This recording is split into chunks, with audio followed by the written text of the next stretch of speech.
In a small room, the boys were getting ready for some business. The girl with blonde hair said that she had packed her things. The elephant-like entity said that if she was okay, she would go anywhere. The girl with brown hair said that she was ready any time. The young man said that they would then go ahead to explore the dungeon. A while ago, a young man was talking about a huge mansion in town that costs about 3,000 yen a month. He wonders if there might be a ghost or something living there. The man with glasses laughed and told the boy to stop joking. There were no ghosts there. The boy said that it was true, and goblins and slugs were said to appear in the mansion. The boy was a little surprised. The man with glasses moved a piece of paper and told the boy to put his name and seal next to the checkmark. The young man reads the papers carefully and thinks that this point seems a little dangerous. He thought about it as if he were a high school dropout with little income. He can't refuse such an offer. So the young man made a deal and bought himself a mansion. The house also turned out to be connected to the dungeon. Then he decided to think about it. At noon, a suspicious real estate agent came to the mansion and gave him the keys, and then he behaved strangely. After that, the carriers delivered the young man's things. Alone, he began to unpack the boxes and put everything in its place.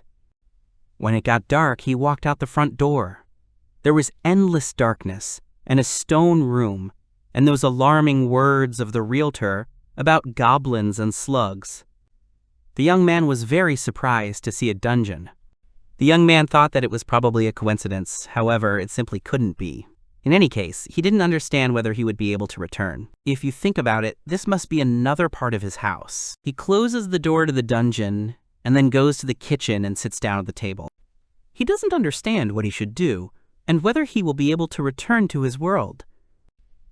Suddenly, the young man notices something, or rather the light from the street. He looks out the window and does not understand what is happening. He is surprised. He looks at the street and realizes that this is ordinary Japan, the streets of Tachikawa in Tokyo. He goes back into the house and doesn't understand what's going on with this room. Maybe there's only one passage into the dungeon and it's further down where the boy came out. He doesn't understand what that means. The young man says that there is one drawback. He will have to enter and exit through a window. But he has a mansion for 3,000 yen a month. This clause in the contract may be a good thing. The young man thinks that it is like a waking dream. The young man decided that he was going to the store.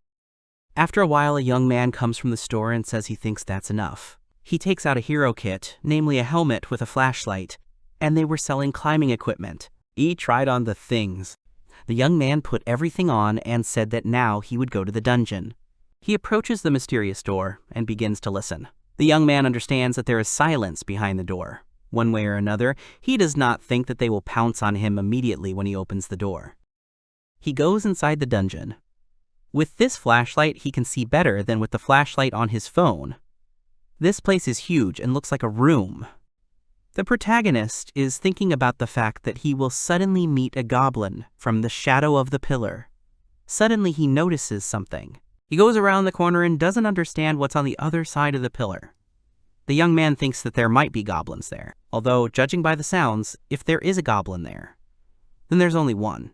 If anything happens, he'll just run back. He decides to go deeper into the cave and starts sneaking. The young man goes behind the pole and sees some kind of moving object. He hides behind the column again and thinks about the goblin being right there and nearby. The young man realizes that the goblin looks exhausted. The boy looks out from the pole and begins to wonder if it really is a goblin.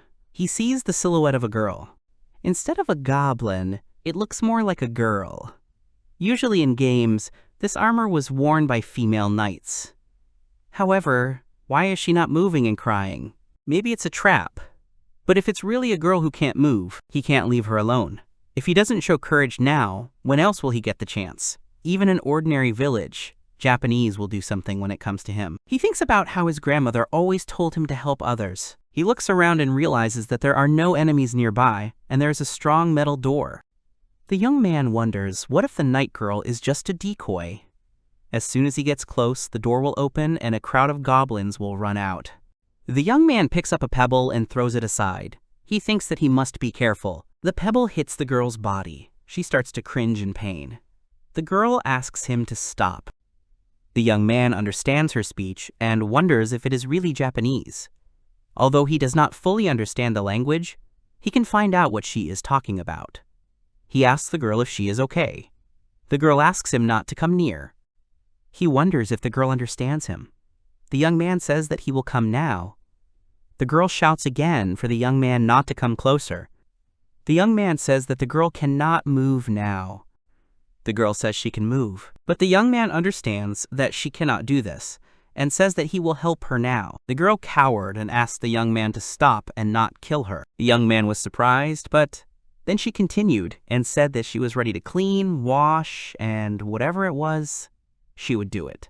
The girl turned to Mr. Goblin and asked him not to kill her. The young man thought the girl thought he was a goblin. He looked at his helmet and realized that she would be blinded by his helmet flashlight. He decides to take it off and asks the girl to look. He shines a flashlight under his face and scares the girl with his grimace. She starts screaming. She closes her eyes, and then he faints. The young man realized what he had done to her, but on the other hand, he's glad she's still alive. He noticed something. The girl wet herself in surprise. Then the young man realized that if he left her here, it would be a shame for him. He takes her on his back and says they are leaving.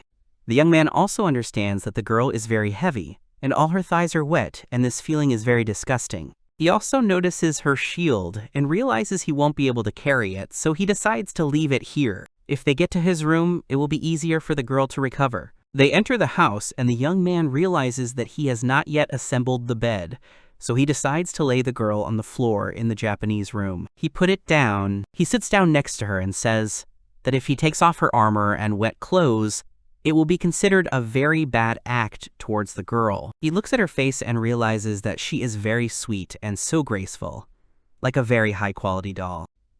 The boy yawns and says that now that they are safe, he feels sleepy.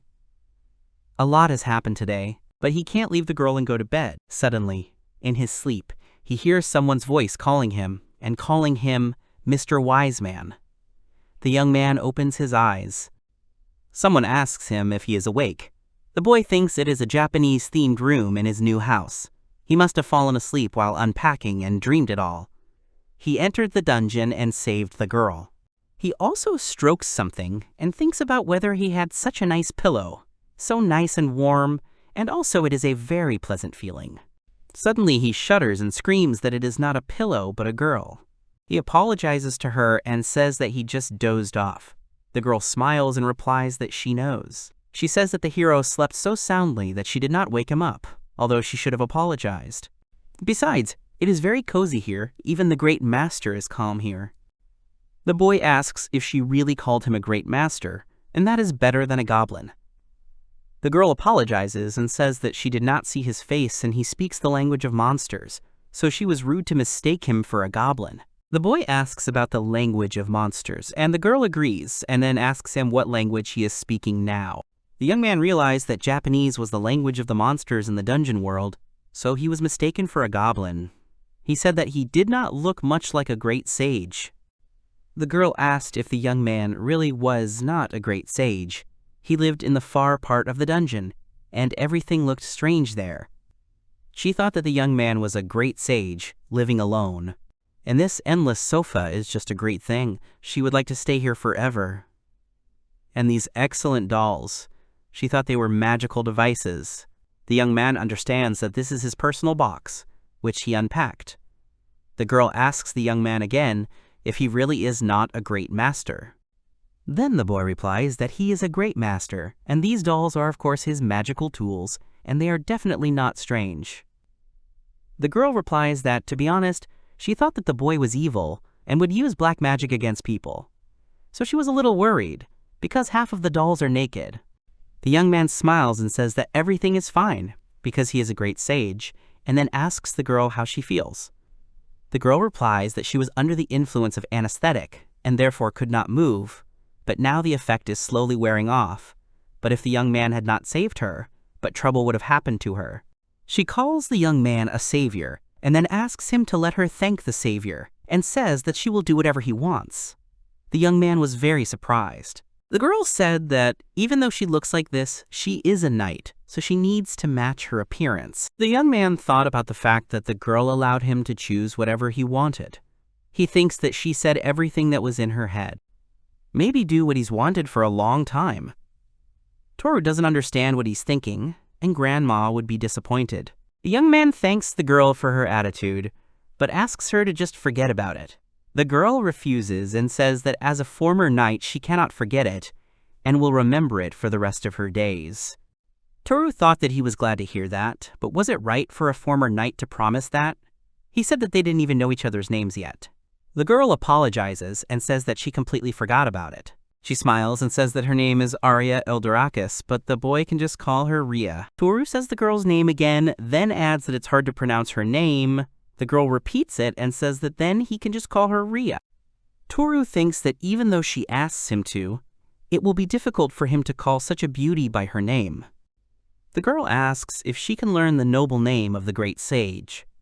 The young man is surprised and asks if she is really talking about him. He himself thinks that in comparison with Eldorakis, the name of the great sage Suzuki will look strange. He says that his name is Toru. Rhea is happy and says that it is a wonderful name. Toru thought that he did not call himself that because he is embarrassed that a girl will call him by his name, although he lied and really wants her to call him by his name. He realizes that he feels sorry for himself. Rhea says that for Mr. Toru, who found such a wonderful artifact and became a great sage, the boy looks quite young. Toru asks about the artifact. Then he realizes that the girl is talking about those things that often appear in various games and novels. They are considered magical items and are often created by mages. Rhea must be mediocre in science skill, although she is from a world that is a dungeon. He thinks that anyone who comes from that world to this room will definitely consider her an artifact. However, this whole dialogue is not about the artifact at all, but about why he is so young and already a sage and lives in this place. Toru does not understand how to settle this issue and says that it would be wrong to talk as if all sages are old men. Rhea asks about the palace, and Toru replies that he was a court magician at the age of 6. But then he left the castle and became engrossed in his hobbies and forgot all about magic. That's why he is a great sage and is only 21 years old. Rhea says that the young man is really young, and there is only a 3-year difference between them. Toru thinks that Rhea is very cute and beautiful, but he would not say that she is younger than 24. The boy asks if she is really 18, and the girl agrees. He thinks about how she's only 18, and he's even happier that he saved her. Then Toru decides to ask the girl if she was really lying down because of the monster's anesthetics. The girl's face sank and she agreed. She said it was okay to be attacked by monsters, but to think she was conscious, and it was so dark and she couldn't move. The girl cringes and says that it was very scary. Toru understands that she was scared, and it is not surprising that she wet herself, because she could not move freely and was lying very uncomfortably. The young man offered the girl a hot bath. Rhea responded with surprise, wondering if there really was a bath in the dungeon. The young man replied that everything was fine. He still wanted to offer her a bath as soon as she could walk. To think that the first person to use this bath would be a girl. He smiles and thanks the dungeon. He returns to the girl and thinks that all the negative effects have passed and she can move around freely. The young man says that he is already drawing a hot bath, so he asks her to wait a little. However, he notices her on her knees. The young man screamed and asked what this pose was for. The girl said that she was deeply sorry.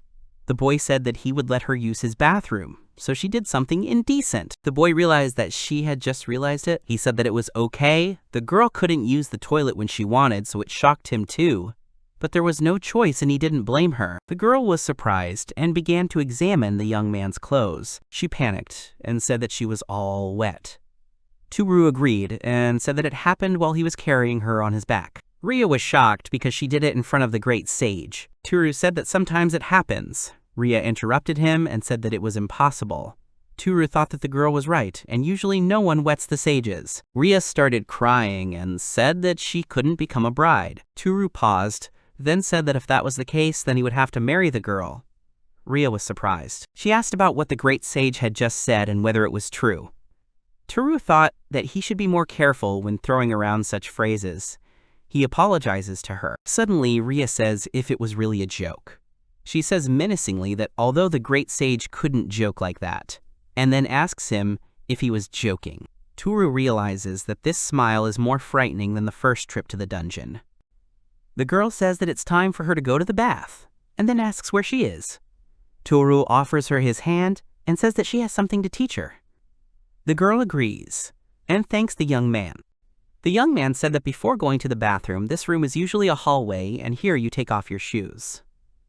The girl apologized and said that she did not know. He also said that maybe it would be easier for her to take off her shoes if she took off the armor. Rhea agreed. The girl then turned to Toru and said that she still couldn't fully feel her hands. She asks him if he could help her with the straps on her back. Toru agrees. He thinks that he is only helping to remove the armor, but his heart is pounding like crazy. Then they take off their armor and go to the bathroom. Rhea is surprised and says that there really is a bath in the dungeon. She asks Toru what happened to his room where he lives. Toru says that it is not a dungeon, but just an apartment. The girl is surprised. Toru said that it was a bathtub, and the girl just climbed into it, and that's it. The girl agreed and said that they were in rich people's houses or palaces. Toru realized that bathrooms exist in rich people's houses. He then asked the girl, what about a shower? Rhea says that they don't have one and apologizes. Toru said that everything is fine and it is natural that she does not know about it, because it is one of the artifacts created by the great sage. The girl is happy. Toru says that it's very simple. The girl needs to turn the valve and hot water will flow.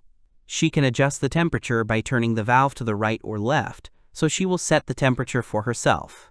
Then he notices the girl's reaction and realizes that she has some kind of weak reaction, as if this is not the first time she has seen a shower. Suddenly Rhea is happy and says that this is really hot water, but she doesn't understand how this is even possible, because there is no fire here. Toru says it's water and fire magic. Rhea says it's some kind of suspicious invention. However, it is simply magnificent. She has heard of many artifacts that are made by different sages for battles, but this bath is wonderful. She can't wait to try it. Toru thought that Rhea seemed to like baths, and that there was a little childishness in her behavior, but that was because she was too honest. He also tells the girl not to rush, and shows her a bottle and then asks her if she knows what it is. The girl replies that it is some kind of slimy substance that she has never seen before. Toru replies that the girl needs to press and soap will squeeze out, she can wash her body with it, and her hair will become soft and silky after washing. The girl is surprised and asks if she can really use this. Toru agrees. He squeezes the liquid onto her hands and she is delighted that it is some form of liquid soap. Rhea adds that it lathers so well and smells so nice, and then realizes that it smells like flowers. Toru agrees and says that he will be in the living room. The girl can leave her dirty clothes somewhere here, and he will find her a change of clothes. Rhea agrees. After a while, the young man looks through the boxes of things and thinks about what to give Rhea. He realizes that a t-shirt and sweatpants will probably do, and then he thinks about underwear. The boy then wonders, what if he tells her that he only has t-shirts? He understands that this is very bad, and he does not want to make his grandmother cry. The young man goes to the bathroom and tells Rhea that he has brought a change of clothes. He asks the girl if she does not mind that he goes into the changing room. The girl agrees. Toru heard the melody and thought that the girl seemed to be enjoying the bath very much. He is standing at the door. He says he'll leave the things nearby, and then hears Rhea thank him for what he does for her. Toru leaves and thinks that if he stays here a little longer, he will definitely become a dark magician. Suddenly he hears a girl scream. He asks the girl what happened. The girl continues to scream. He doesn't understand what's going on there and whether there could be goblins there, but he thought the house was safe. The young man bursts into the room. He is doused with water from the shower. He realizes that the shower is completely out of control. He realized that the girl turned the tap to maximum, and then in a panic turned it to minimum temperature, and out of fear she let go of the shower. Toru turns off the water. He says that if you turn the tap to maximum, the water will be hot. So the girl should turn the water slowly and carefully, and the most optimal temperature will be somewhere in the middle. He looks at the frightened girl. He screamed. The young man is embarrassed and says that it happened by accident, and he only wanted to help. Toru is about to leave. Suddenly Rhea hugs him from behind. He froze. She says she was very scared. Toru realized that this girl had just recently almost met her death in a dungeon where monsters could attack at any time. Now she was surrounded by objects she had never seen before, and in a place she had never been. He understood why she was afraid and why she felt helpless. Toru asks Rhea if she is okay. Rhea apologizes to the boy and says that she is still a little scared. After some time, the girl continued to wash herself and asked Toru outside the door if he was there. The young man said that he was still there. The young man thought that he had promised Rhea, who had just stopped crying, that he would be with her, and only the door separated them while they chatted about everything under the sun. He goes into the dungeon again. After some time, the young man goes into the dungeon again. He looks around and says that it seems there are no monsters here. He wants to move forward. It opens the status window. Suddenly, Suzuki Turu's status window appears. The young man is very happy that his status actually appeared. He understands that it is all, as Rhea said. He understood a lot of things from their conversation they had while they were taking a bath. The dungeon connected to this room was called the Underworld, which was the ruins of the ancient underground city. And that means the monsters here will be extremely dangerous. The sleeping pill that was given to Rhea was made by a special subgroup of goblins who specialized in using darts. Rhea said that she is a knight, but her agility status is also quite high. However, there are some slimes that run away instantly and are impossible to catch. However, there are rumors that they give a lot of experience points. The boy screamed and asked the girl what she said. Rhea got scared and asked if it was possible that she said something strange. The young man thought that he was very interested in these quickly running slimes. However, before that, he told Rhea that he, as a great sage, has a special way to look at his status, but how do ordinary people look at their statuses? The girl was surprised and asked if there were other ways to find out the status. The young man replied that there was one way, but in any case, he asked the girl to tell him about the method she uses. Rhea says that when she thinks about it, the numbers should pop up in her head. Because this is the divine providence that God gives to each of his creations. The girl then realized that her status wasn't showing up. Turu said that there was a spell on this room that restricted checking her status. He thought that the girl would be able to do it when they returned to the dungeon. Rhea said she was glad. Turu thought that it was probably true that this room worked according to the logic and rules of this world, and he was sure that if he went to the dungeon, he would be able to find out his status. He thinks that he can even recognize his skills or belongings, and isn't that cool? The boy asks about the metal door that was behind her when the girl passed out. He asks if the monsters will come out if it is opened. Rhea apologizes and says that she closed that door while running from the monsters right before she collapsed from the sleeping pills. Turu thought that it was as he had expected, and that was why there were no monsters there. Turu said that he had left her shield in the dungeon while he was carrying her, so he was going to go back for it right now. Rhea responded and said that she should have taken it right away, since she didn't want to burden the great sage with it. The young man replied that everything was fine and asked the girl to use the bathroom for now for her own pleasure. And here the young man is, in the dungeon. Of course, his main goal is to check his status. There is also no need to shout while doing this. However, he does not look too strong, although the young man believes that this may only be the case at the very beginning. What is important now is his development. Looking at it, rather than the usual numbers, he is more concerned about the skill no max level limit. He thinks that he has a mana level, which means he has magic. The young man understands that this is all he knows now. Now he needs to find Rhea's shield. He carefully moves towards the shield and thinks that the chance of monsters being there is low, so there is still a chance. The young man thinks that, for example, he can hide under this shield. He raises his shield and sees an evil slime there. Turu gets scared and realizes that he is really there. He starts hitting the slime to make it disappear. Suddenly his body is covered in an aura. The young man grabs the shield and runs out of the room. Turu decides to check the status.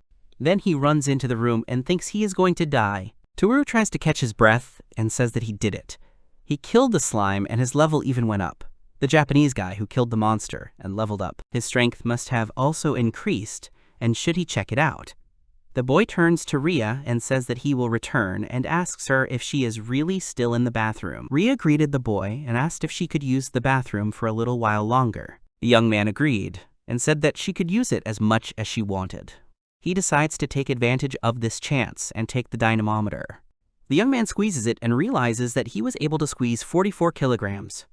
Until now, no matter how hard he tried, he had only managed 40 kilograms. He realizes that it is real, and one attribute point gives him an additional 4 kilograms of strength.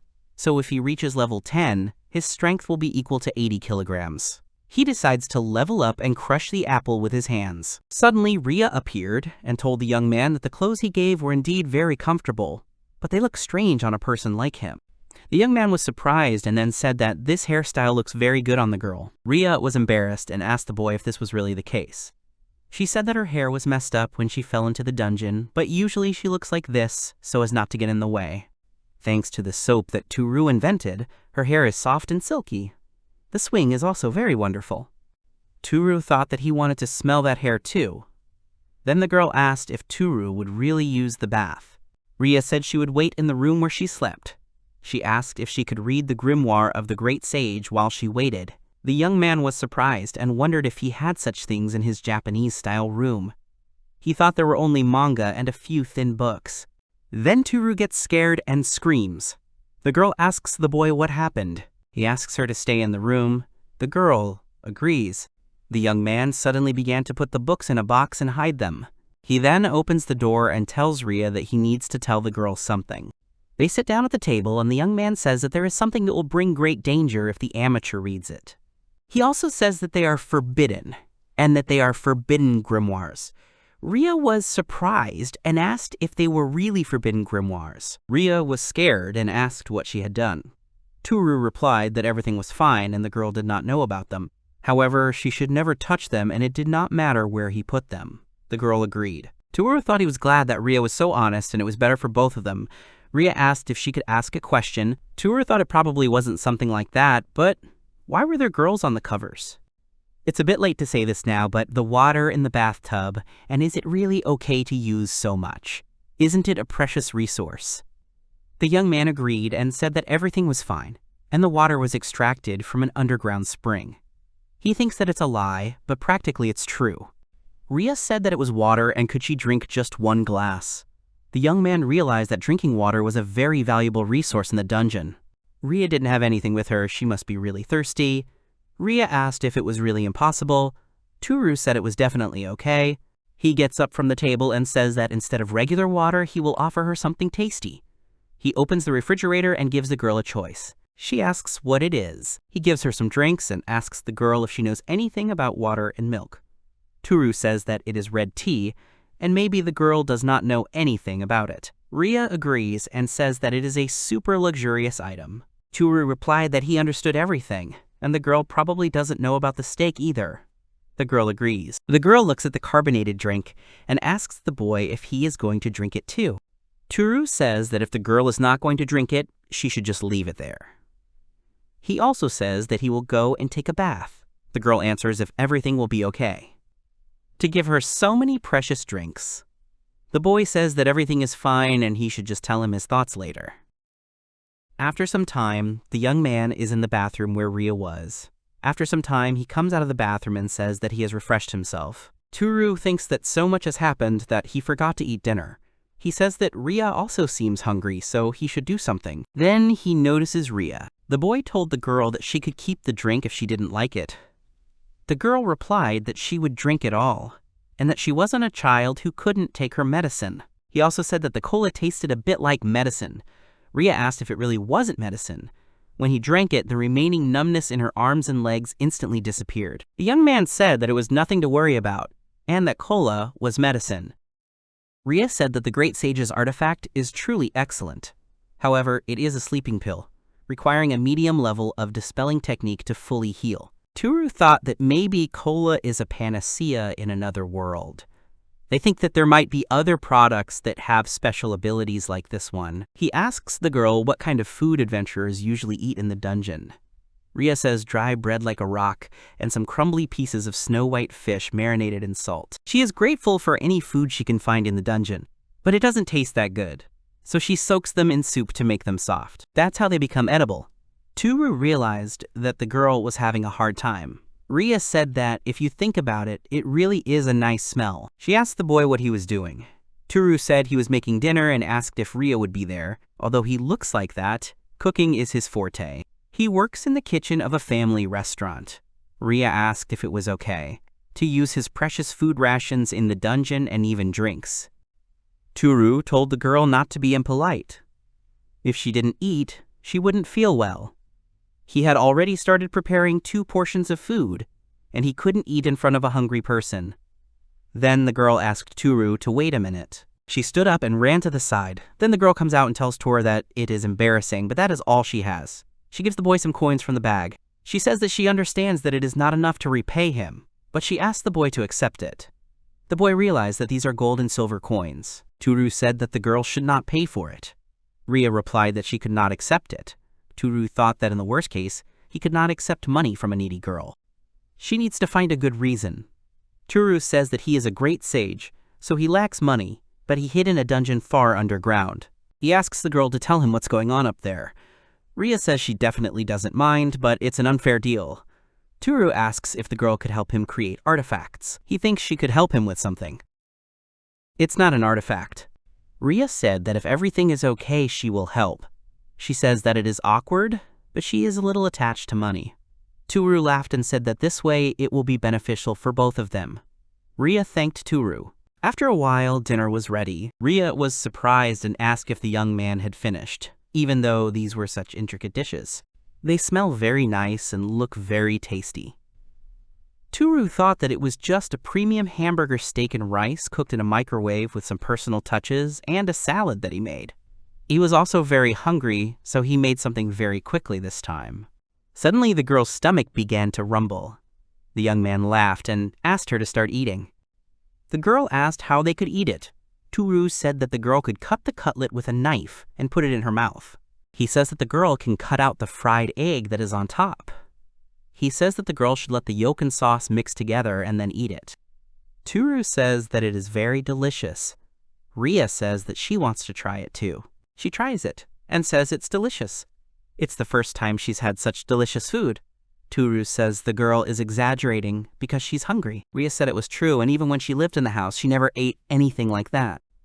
Toru added that he was very pleased that the girl liked his cooking, as he thought, instead of eating alone, eating with someone makes the food taste better. After a while, the dishes have been washed. The boy brings tea and asks the girl if she can tell him about the events on the surface. Rhea agrees and then asks Toru what he has unsealed. The boy replies that after the meal there are desserts or tea cakes. The girl tries the dessert and says it's delicious.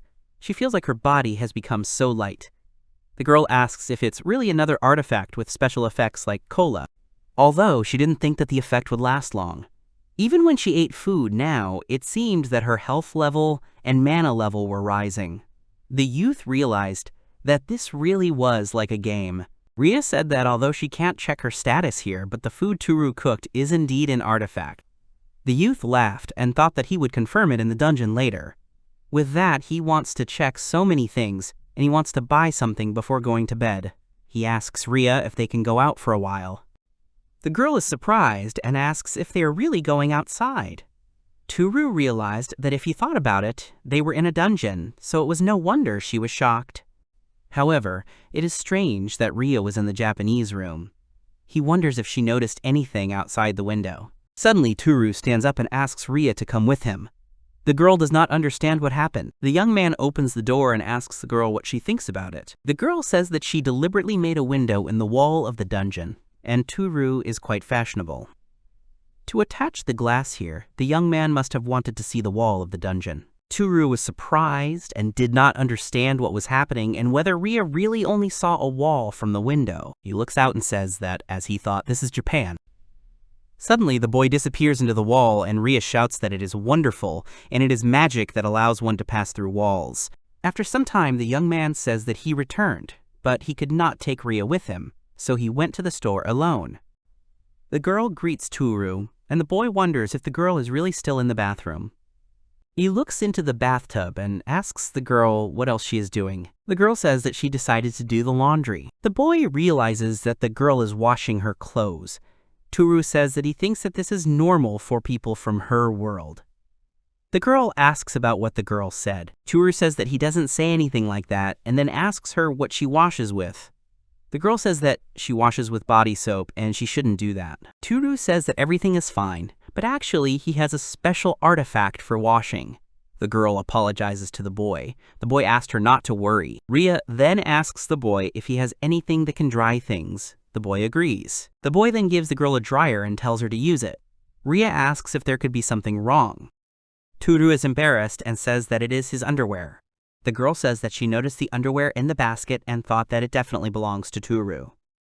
She asks if it is possible that they did not need to be washed. The young man is embarrassed and thinks that these are his words, but she still washed them by hand.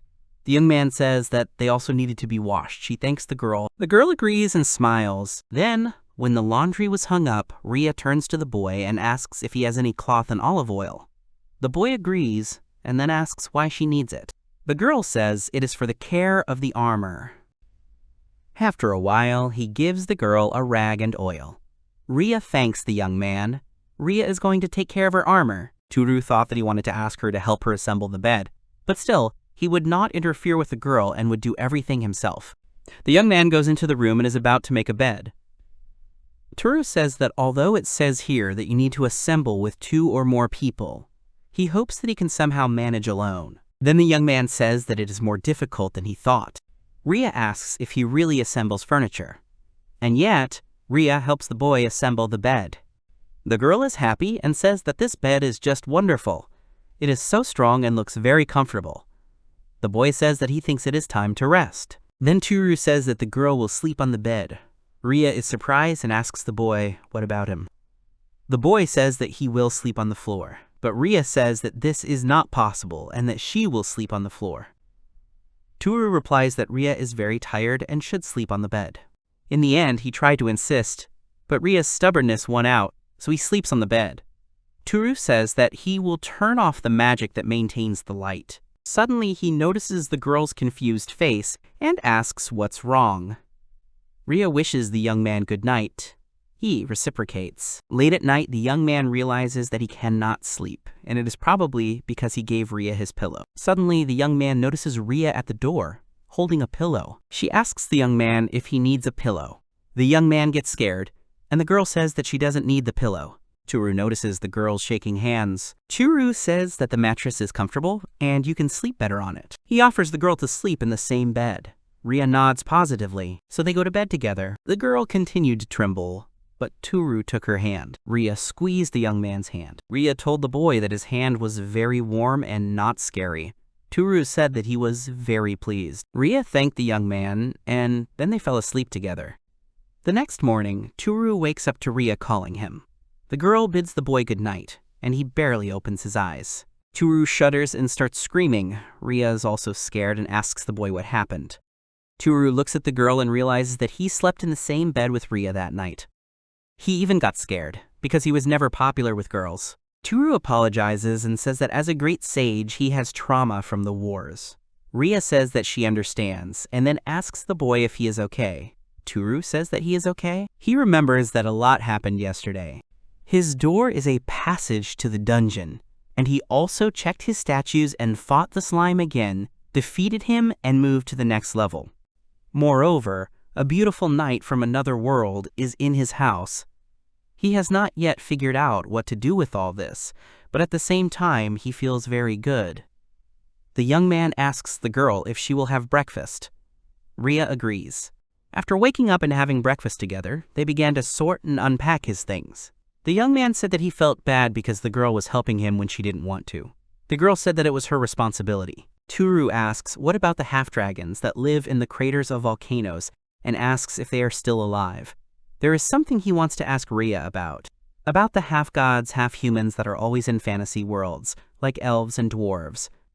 Rhea asks about the half-dragons and says that they do not appear among humans, so she does not even know about them. Toru then asks about other friendly creatures close to humans that the girl knows. Rhea talks about elves and half-cats that can be quite nice to others if they appear in the forest. The boy realizes that elves and half-cats really exist. The girl said that she found something about elves. Toru is surprised. Rhea says it's rare to see an elf fight a monster with tentacles. She asks if she can take a look. The young man suddenly takes the book. He runs away and comes back. He says that it was dangerous, and it was one of the forbidden grimoires. He thinks about how close it was. He doesn't understand what other treasures are scattered and mixed up in these boxes. He asks Rhea if they can take a break. The girl agrees. After some time, she drinks cola. The young man says that the girl seems to like the cola. She agrees and says that once you try it, you can't get over the sweet taste. The young man asks her to enjoy herself, and then says that there are quite a lot of monsters in the dungeon, and asks about what dangerous types of slimes exist there. The girl asks about slugs, and says that there are purple, poisonous slugs that contain a potent toxin in their body, and dirty yellow acidic slugs that spit out a corrosive substance. She adds and says that it seems like they are all dangerous species, but she is sure that Toru knows more. The boy says that he has not fought monsters lately. He thinks about the time he came across a green slime. After talking about the creatures of their other world, they continued sorting things. Suddenly, Rhea finds something, and Toru starts to panic again. The girl shows him the magazines, and says that these are very cute clothes. The young man says he saw it in the store yesterday and bought the cosplay. The girl asks if this could also be a dangerous artifact. The young man thinks that the girl is mistaken, because he thought that since food adds characteristics in the dungeon, then the same thing will happen with clothes. And Rhea can wear a sports cosplay with a bathing suit until her underwear dries. The girl says that she has never seen such clothes, and could these also be artifacts? The young man says that sometimes he dresses like this, and if the girl likes it, she can take it all. Rhea is very happy and asks if she can wear it right now. Toru is surprised that Rhea is going to put it on right now. The girl says that she ran to the locker room. Toru couldn't believe that this whole situation was real. After a while, Rhea comes out and asks the young man how he likes the clothes and if they suit him. The young man is silent.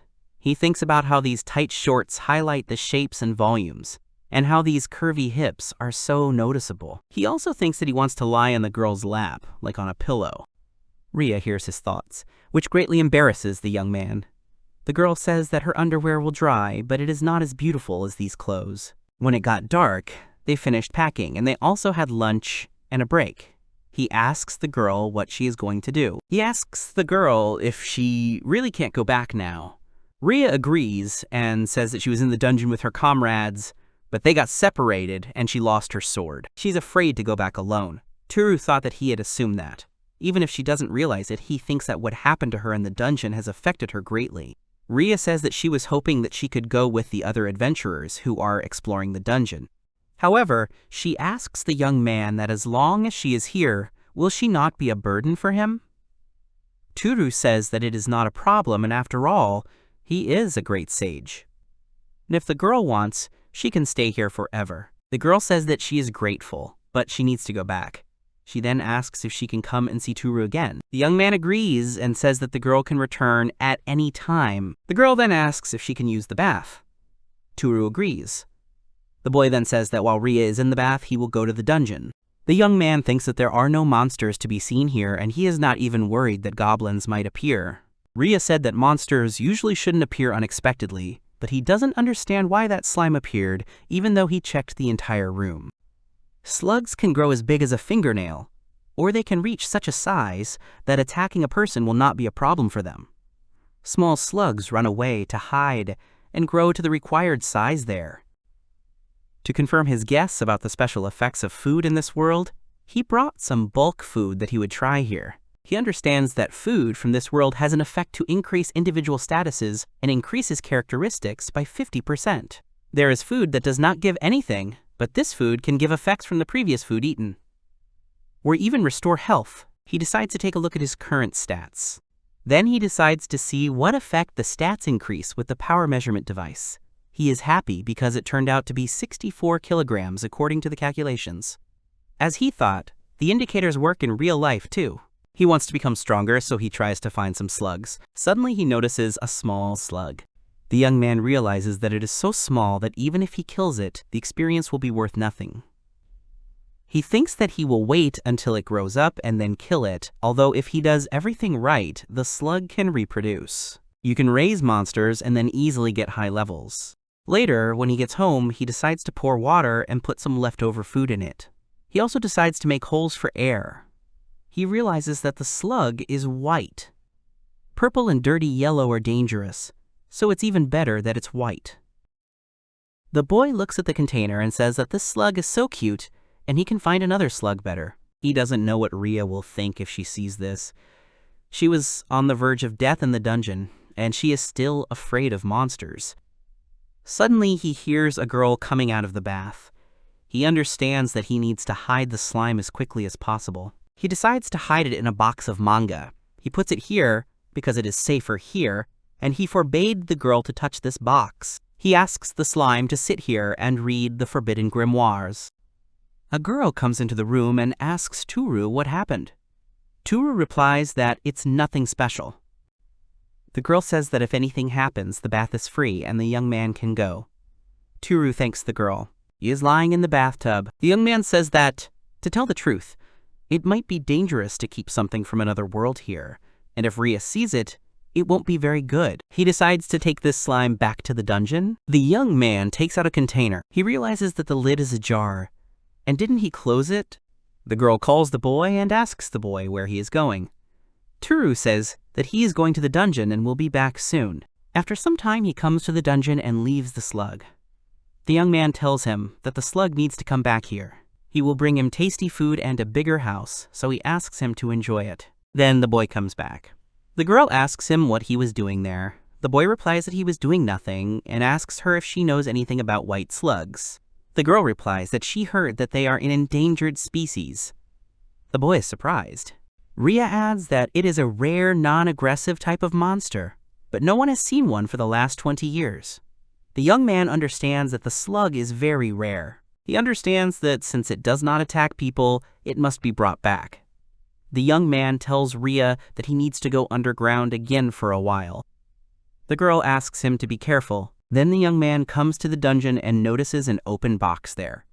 He realizes that the white slime is not there, and then he sees some kind of figure. He sees a figurine of Kokone Miru. He says that this figurine is so soft and smooth that he really enjoys touching it. He doesn't understand what it's doing in the dungeon, and maybe it got caught on his clothes and fell here, but he doesn't remember if he bought such a figurine before. The young man puts the figurine in his pocket and says that nothing comes to his mind. Then he realizes that he can't see any trace of the white slug. He finds another one and says that it's not as cute as the white one, but he has no choice. He wonders if he can even hold it, and then it bites his finger. Toru says that this slime bit his finger. He says that it is not cute at all. He puts it in a container and says that the slime is not cute at all, and will stay in the container until it grows up. After a while, the young man says he's back. Rhea greets him and says he was there longer this time. The young man replies that he was too busy studying the forbidden grimoires. He takes out the figurine and realizes that it is good and it doesn't even matter what it is made of. Finding the slug took much longer than he expected, so tomorrow he'll see what he can do. He leaves the room and tells Rhea it's time to sleep. That night, the young man again cannot sleep. He realizes that Rhea is still afraid to sleep alone, so they sleep together again, and it's great. However, today she is wearing sports shorts, and she is touching him with her legs. Even if he knew, he would have given her other clothes. Suddenly he realizes that he still can't sleep. He opens his eyes and sees a silhouette above him. Toru asks Rhea if she is really awake too. However, he turns around and sees Rhea next to him. He doesn't understand why Rhea became two. Toru was scared and didn't understand. Rhea was sleeping peacefully next to him, and Rhea was also standing in front of him. But she's kind of small. The boy doesn't know if he's dreaming or not. Suddenly, the little version of Rhea starts talking to Toru and says that he must be the master. The boy asks the copy of Rhea who she is.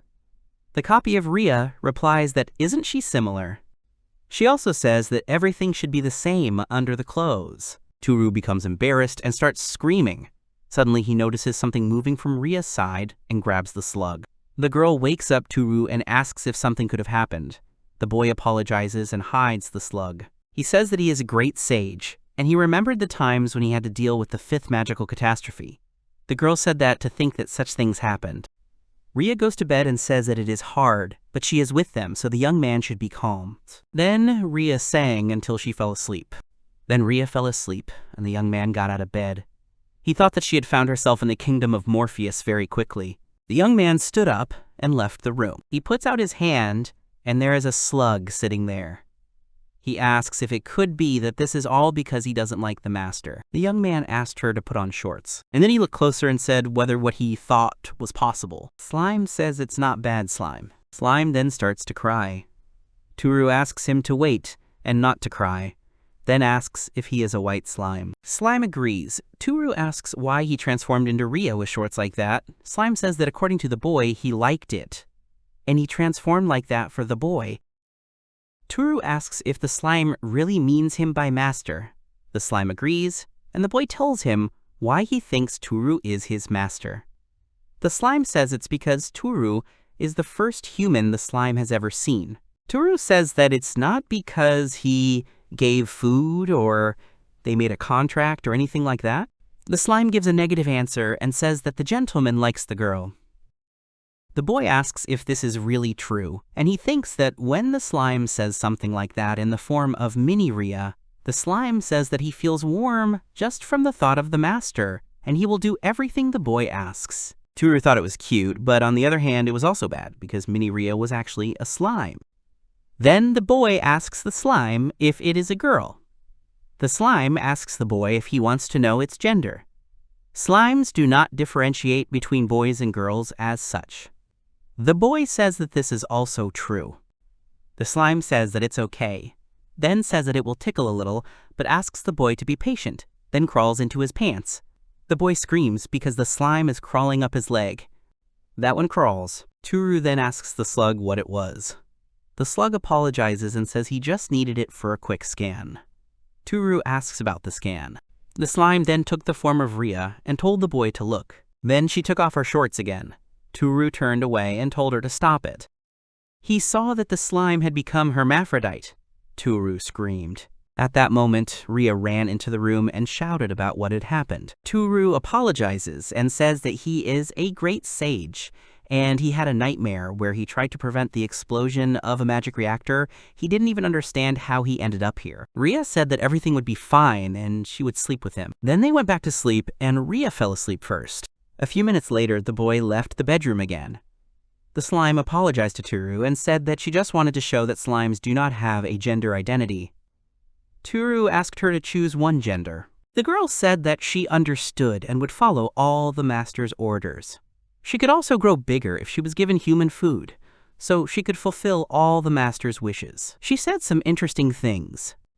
Toru said that he didn't need that, and then asked why the slime was so interested in following his orders. The slime replied that it was because it was a white variety of slime. Toru asked what that meant. Slime said that initially, the tribe of white slimes lived side by side with people. They turned into a person that their master loved. Taking care of someone is the life motto of the white slimes. On the other hand, their ability to transform into someone and give their owners care and love allowed bad people to take advantage of it. Some people exploited the white slimes. Then they decided to go underground, to places where no one lives. But she believes that not all people are bad, so she left her friends and went on a journey. Toru realized that the first person she met was him. The slime agreed and said that the fact that she met Toru makes her happy. Toru thinks that only he is a person from another world. However, the ability to turn into anything as he grows is very interesting. He tells the slime that he will give it some food, and it, in turn, will help him. The girl asks if this is related to naughty things. Toru is embarrassed and then asks what food she would like to try. Rhea says that all human food is delicious, and adults say that it is healthy. Toru realizes that they are sharing information about people between themselves. Toru says that he will cook something then. The slime thanks the young man. After a while, he made a slime salad. She was happy, standing with a huge fork, and said that it was very tasty. Then Toru asked the girl what she usually ate. The slime replied that it had been eating moss from the dungeon and monster corpses, but there wasn't much to eat there. Toru replied that this explained why the slime found it tasty. The slime agreed. He then watches as the slime tries to wield a giant fork. Toru says that it is hard for her to eat this way, she might turn back into a slime. Slime says that she heard that she might get scolded for not being in the form that the master wants. Toru says that he won't be angry, so the slime can be in any form it likes. The slime turns into its original form and thanks the boy. Then, the slime starts eating the lettuce leaves. Toru understands how they eat now. Then he asks the slime what its name is. Slime can't answer this question, so Toru asks her if she minds if he gives her a name. Slime is surprised, and Toru says it's just more convenient. Slime says it's like the old days when they were friends with humans. She heard that many of them were given names. Toru thinks about it and asks what about Shizuku, since the slime is so round and transparent. Slime says that it's a very cute name and she likes it. Toru is happy and says that they will call her Shizuka from now on. Toru then tells Shizuka that she has grown. Shizuka says that the boy is right, and she has never heard that they can grow so much by eating human food.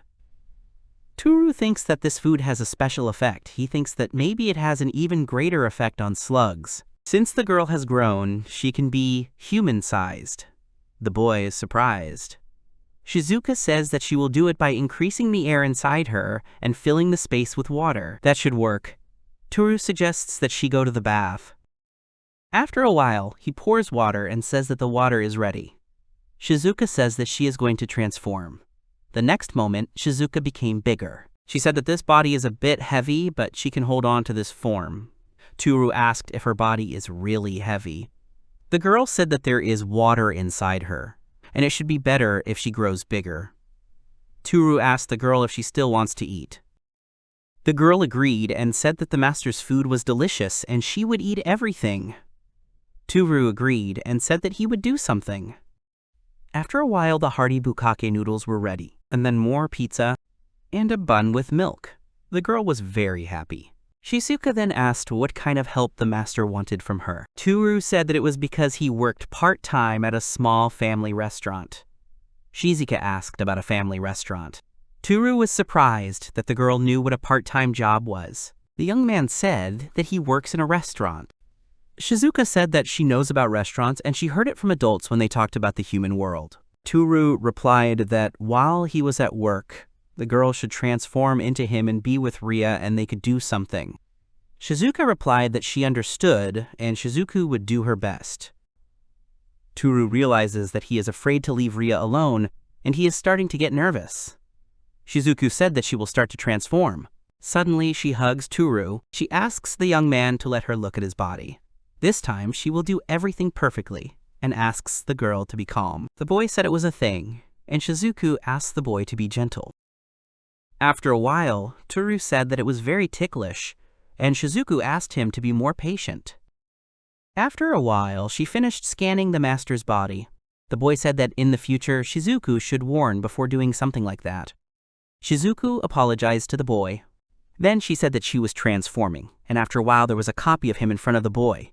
Toru said that it looked completely different than just looking at yourself in the mirror, and somehow it was all wrong. Shizuka started telling the boy that he was very cool. Toru thanked her and told her to stay with Rhea while he was at work and let him act like a great sage. Shizuka agreed. Shizuka said that it would hurt her that the boy would be the only one working, and she and Rhea would do nothing and maybe she should work too. Toru said that it was an interesting offer, but forcing her to do his work was wrong. Shizuka said that the boy fed her, and the ingredients for human food cost money. The boy agreed, and Shizuka replied that she had no money, but she would at least like to pay the boy back. The boy asked if his job would be difficult for Shizuka. The girl replied that she thought she could handle it. The girl asked if she could take the ingredients. The boy agreed. Then Shizuka started to quickly cook something. She said she used plain bread to make an authentic bread pizza. Toru was surprised that Shizuka had prepared one of the dishes he had made recently, and it looked exactly the same. He tasted it and said it tasted great. Shizuka was happy and said that she did a full scan. She also copied the memories, and she can also copy the behavior pattern. Toru thought that Shizuku copied his mannerisms perfectly and quickly. He didn't know if the dungeon would disappear when he went to work. If it was possible, he wanted to switch places once or twice. A young man asks Shizuku if he would like to let a girl look at his work. Shizuku agrees. The boy said that she no longer fits in his pocket. The girl asked if she could use Rhea's appearance. The boy said that at work, only staff are allowed in. Shizuku replied that it was okay as long as no one saw her. She could transform into clothes, so she offered the boy to wear them. It will turn into clothes, and the only thing the boy will need is to put it on. Only he will need to undress completely. Toru understood and said that it sounded interesting. Then, the young man undresses, and he thinks that being naked in front of others is even very embarrassing. Shizuku apologizes and begins to wrap herself around Toru's body. The next moment, she turned into clothes. Toru said that it really looked like real clothes no matter what it was in front of him. He felt some kind of viscosity all over his body. Suddenly, Shizuka grabbed the boy. She said that he was very sorry and that part of the body looked attractive. He asked to stop. Then the young man felt cramped and asked the girl to give him more space. Then they went out into the city. The girl said that she had heard from friends, but the outside world was really different. She also told the boy that he was indeed from another world. Toru said that he would explain everything to her later, but now he asked her to remember the main part. He points to the car and says it's like a horse. They get to another place on it, but the speed is completely different. If it hits you, you can die, so you have to be careful. The girl said she'd seen it in a book before. Then she said that there was no one around. Toru replied that it was midnight. He also added that they were on a pedestrian path and there was a part for cars. He also pointed to a traffic light. Then they reached the place of work and said that now he will go where he planned, so Shizuka should not do anything like that. Shizuka agreed. They were met by a girl who greeted Suzuki. The young man apologized for having to ask for time off so suddenly, but he would start from tomorrow. The girl said it was no problem. Then the girl asked what about the house and if there were any ghosts there. The young man said that no ghosts had come out yet. He thought that the night girl and the slug had appeared. The girl then asked the boy what had made him come there in the middle of the night. The boy said that his work shift was tomorrow, but he wanted to clean out his locker. The girl called him diligent and said that she had never seen a young man so eager to work. Toru replied that he had always enjoyed working there. The girl added that he was an excellent cook. Then the young man asked who was in the kitchen today. The girl replied that originally it was supposed to be Sagawa, but he had an urgent meeting, so the manager was working. The young man decides to say hello to the manager. He goes into the kitchen and greets the man. He asks Toru if he can go out later today. The young man agrees and says that he just happens to have a work shift. The manager replied that it was a relief. He had heard that the young man had moved to a hellish place. There had even been a rumor that the young man would not be able to come here again. Toru laughed and said that it was no wonder that the young man had heard about it. The boy then said that he wouldn't be able to teach Shizuku anything in front of the manager. He turns to the manager and thanks him for letting the boy leave so suddenly, and then asks him if he can work for a while. He also adds that the man can rest for a while. The man replies that he would be ashamed, since it was the boy's off-duty shift.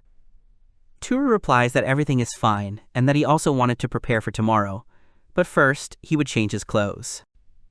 In the locker room, the boy shows Shizuku his work uniform.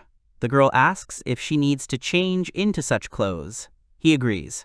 Soon, Toru's clothes take on the form of a cook's work uniform.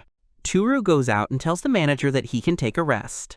The man thanks him and says that he will accept his offer and come in 30 minutes. Toru thinks that the manager is a timid person, so everything will be fine as long as he is in his work uniform. The young man tells Shizuku that he will teach her how to do everything according to the menu, and there is a detailed instruction on the wall. He asks Shizuku what she thinks. The girl replies that she remembered everything. Suddenly, a girl ran into the kitchen and said that a group of teenagers had arrived. Toru thought that this was not just a group of teenagers, but nasty hooligans. They like to act tough, order a lot of people, and then cause trouble. The boy asks where the manager is. The girl replies that he is usually outside, but he is not there. She asks the boy if she can rely on him. Toru says that it's not like he planned to work today, and for free, but since he offered, he should help. Shizuka asks the boy to let her do it. The girl asks the master to simply watch her. Toru realizes that his body is moving on its own and that Shizuka is controlling it. Then the girl starts cooking, and Toru thinks that it's just impossible. The dishes were cooked perfectly. The boy is surprised and says that the girl really remembered everything. He tells Shizuku that it was a great job, and the girl thanks him. Toru realizes that if this is how things went, he can leave everything to her. After some time, they finally returned at 5 o'clock in the morning. The young man says that to think that he still has to go there at 8. He won't be able to sleep well. Shizuku suggests that Toru stay there with Rhea while she goes to work. The boy says that he can't do that. He has to be the one who works. Shizuku then asks if she can sleep with them. Toru agrees and asks Shizuku just not to wake Rhea up, as she shouldn't see her. Shizuka lies down between Toru and Rhea. She says that the master's bed is very warm. This is how they fall asleep. The next morning, Toru's alarm clock rings and he wakes up. The young man realizes that it is 10 o'clock in the morning. Even though today he has a shift from 8 a.m. to 3 p.m., he is sure that he set his alarm for 7 a.m. Then he realizes that he had to receive the message that Shizuku sent him. Toru realizes that she went to work to replace him at work. The young man goes into the kitchen, where Ryo was already. The girl asked the boy how he was feeling. The boy did not understand what the girl was talking about. Ryo replied that this morning when the boy woke up, he did not go to bed because he did not feel well. The boy thought that Shizuka was copying him. The boy says he's fine, and then asks Ryo if she had breakfast. The girl replies that she ate the sandwich the boy made. Toru agrees with her and thinks Shizuka is adorable. Toru then says that he needs to go to a meeting of the sages, so he uses travel magic. The girl wishes him a good trip. After some time, a young man in a hat, glasses, and a mask comes to his work. Tateshi meets him and asks with fear if the young man needs a table for one. Toru realizes that Tateshi is working today. Although she is a cool and calm, pretty high school girl, she is confused by his appearance. And not without reason. If he had come as usual, there would have been two of him. He asks for a table for one. The girl shows him in. The young man understands that she has seated him at the farthest table and that it is even better for him.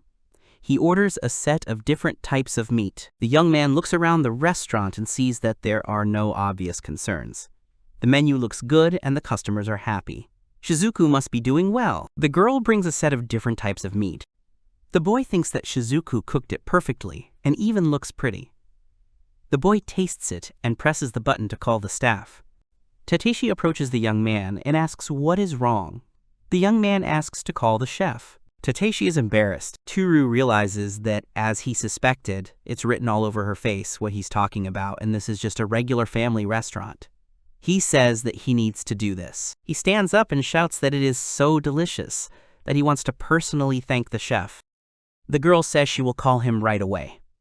Toru thinks that a person who asks to call the chef of a family restaurant will be discussed for a long time. After a while, Shizuka comes to the table and thanks the customer for waiting. She recognizes her master and begins to get nervous. Toru said that the dish was very delicious, and then he got up from the table and said that he would wait for Shizuku in the restroom. She hesitated. In the toilet. After a while, the boy starts yelling at Shizuku about what she's doing. Shizuku apologizes and says that everyone will understand if they get out of here. Toru says that it's no problem, and he'll do the rest of the work today. Shizuku asks if it will be a big problem for the master. The boy says that it won't be a problem, because she did it for him. He offers her to exchange anyway. He will come out first, and the girl will come out later after she has changed her clothes and she can finish the meat. After that, the girl should go home immediately and make lunch for Rhea, who is waiting at home. He's counting on the girl. After some time, the young man goes home and says that he is very tired. For some reason, he feels like the attitude towards him at work has improved. Even the usually cold Tatisha was nice to him. He thinks it's because of Shizuka. He approaches the house and realizes that if he enters the house now, there will be two of him there. He comes home and steps on something soft. The young man screams. Rhea comes and asks him where he was hiding. He is very good at tucks. The young man starts laughing nervously. Toru realizes that Shizuka seems to have suggested a game of hide-and-seek to Rhea, so that they could easily switch. The girl says that it is her turn to hide. Toru apologizes and asks her if they can't take a break because he's really tired.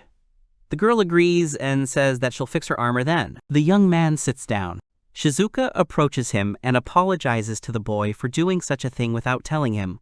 The boy replies that everything is fine now. He will now ask Shizuku for help when he really needs it. He then asks the girl why she did that. Shizuka says that she heard from her friends that they should do everything for the people, and she also ate a lot of the master's food. The boy thinks that many white slimes don't believe in people anymore, but only Shizuka trusts him. Toru says that he will do his job himself, and the girl will help him with what he can't do. He strokes her. Shizuka says that it would be great if the master became the master of others. Toru laughs and asks how he would take care of everyone then. Later that night, Shizuka slipped back into bed after everyone had fallen asleep. At 2 o'clock in the morning, the hero wakes up. He gets up from his bed and is about to leave, when suddenly Shizuka calls out to him and asks the young man where he is going. The young man is surprised. Then he says that he needs to raise his level in the dungeon. Shizuka asks the boy to be careful there. After some time, the young man comes to the dungeon and sees a huge number of evil and dangerous slugs there. He does not understand what happened here at all. Toru realized that he had left the blue slime in the box earlier, and had it really managed to multiply to such an extent. The young man already wants to leave, but he understands that he wanted to raise the level, and the situation is developing in the best possible way. He moves on. After some time, the young man wipes the sweat from his face and says that he was finally able to sort things out with everyone. He is shocked and realizes that he can't earn any more experience if there is nothing left. After the slugs multiplied here, his level increased after killing them. He eats the food and realizes that his health level has been restored. Toru also sees that his stats are gradually increasing, but he wants his level to rise even more. When he reaches the turn, the young man realizes that, as he thought, there are no more of them left. He wants to find another little slug, and then notices the iron door. Toru remembers that Rhea closed this iron door because she was being chased by monsters. Like his room? As long as it is closed, the dungeon is safe. Adventurers usually go to such places. Toru says that he needs to open the door, but will there be more monsters?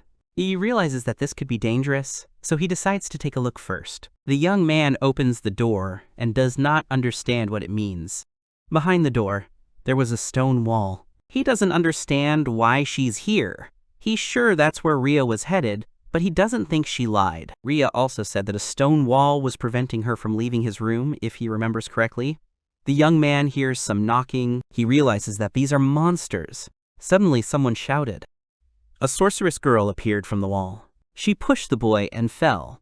Toru opens his eyes and thinks that this girl is a magician. He also looks at her and sees a sinister black hat and black robe with a wooden staff. She is definitely a mage. Suddenly the girl screamed and told the boy to close the door quickly because the giant centipede was approaching. The boy turned the handle and started to close the door. He thought about the giant centipede chasing the girl, and he didn't know if he would be able to close the door in time. Suddenly the centipede slipped through the door. The guy got scared. Toru realizes that she is huge, and he cannot defeat her.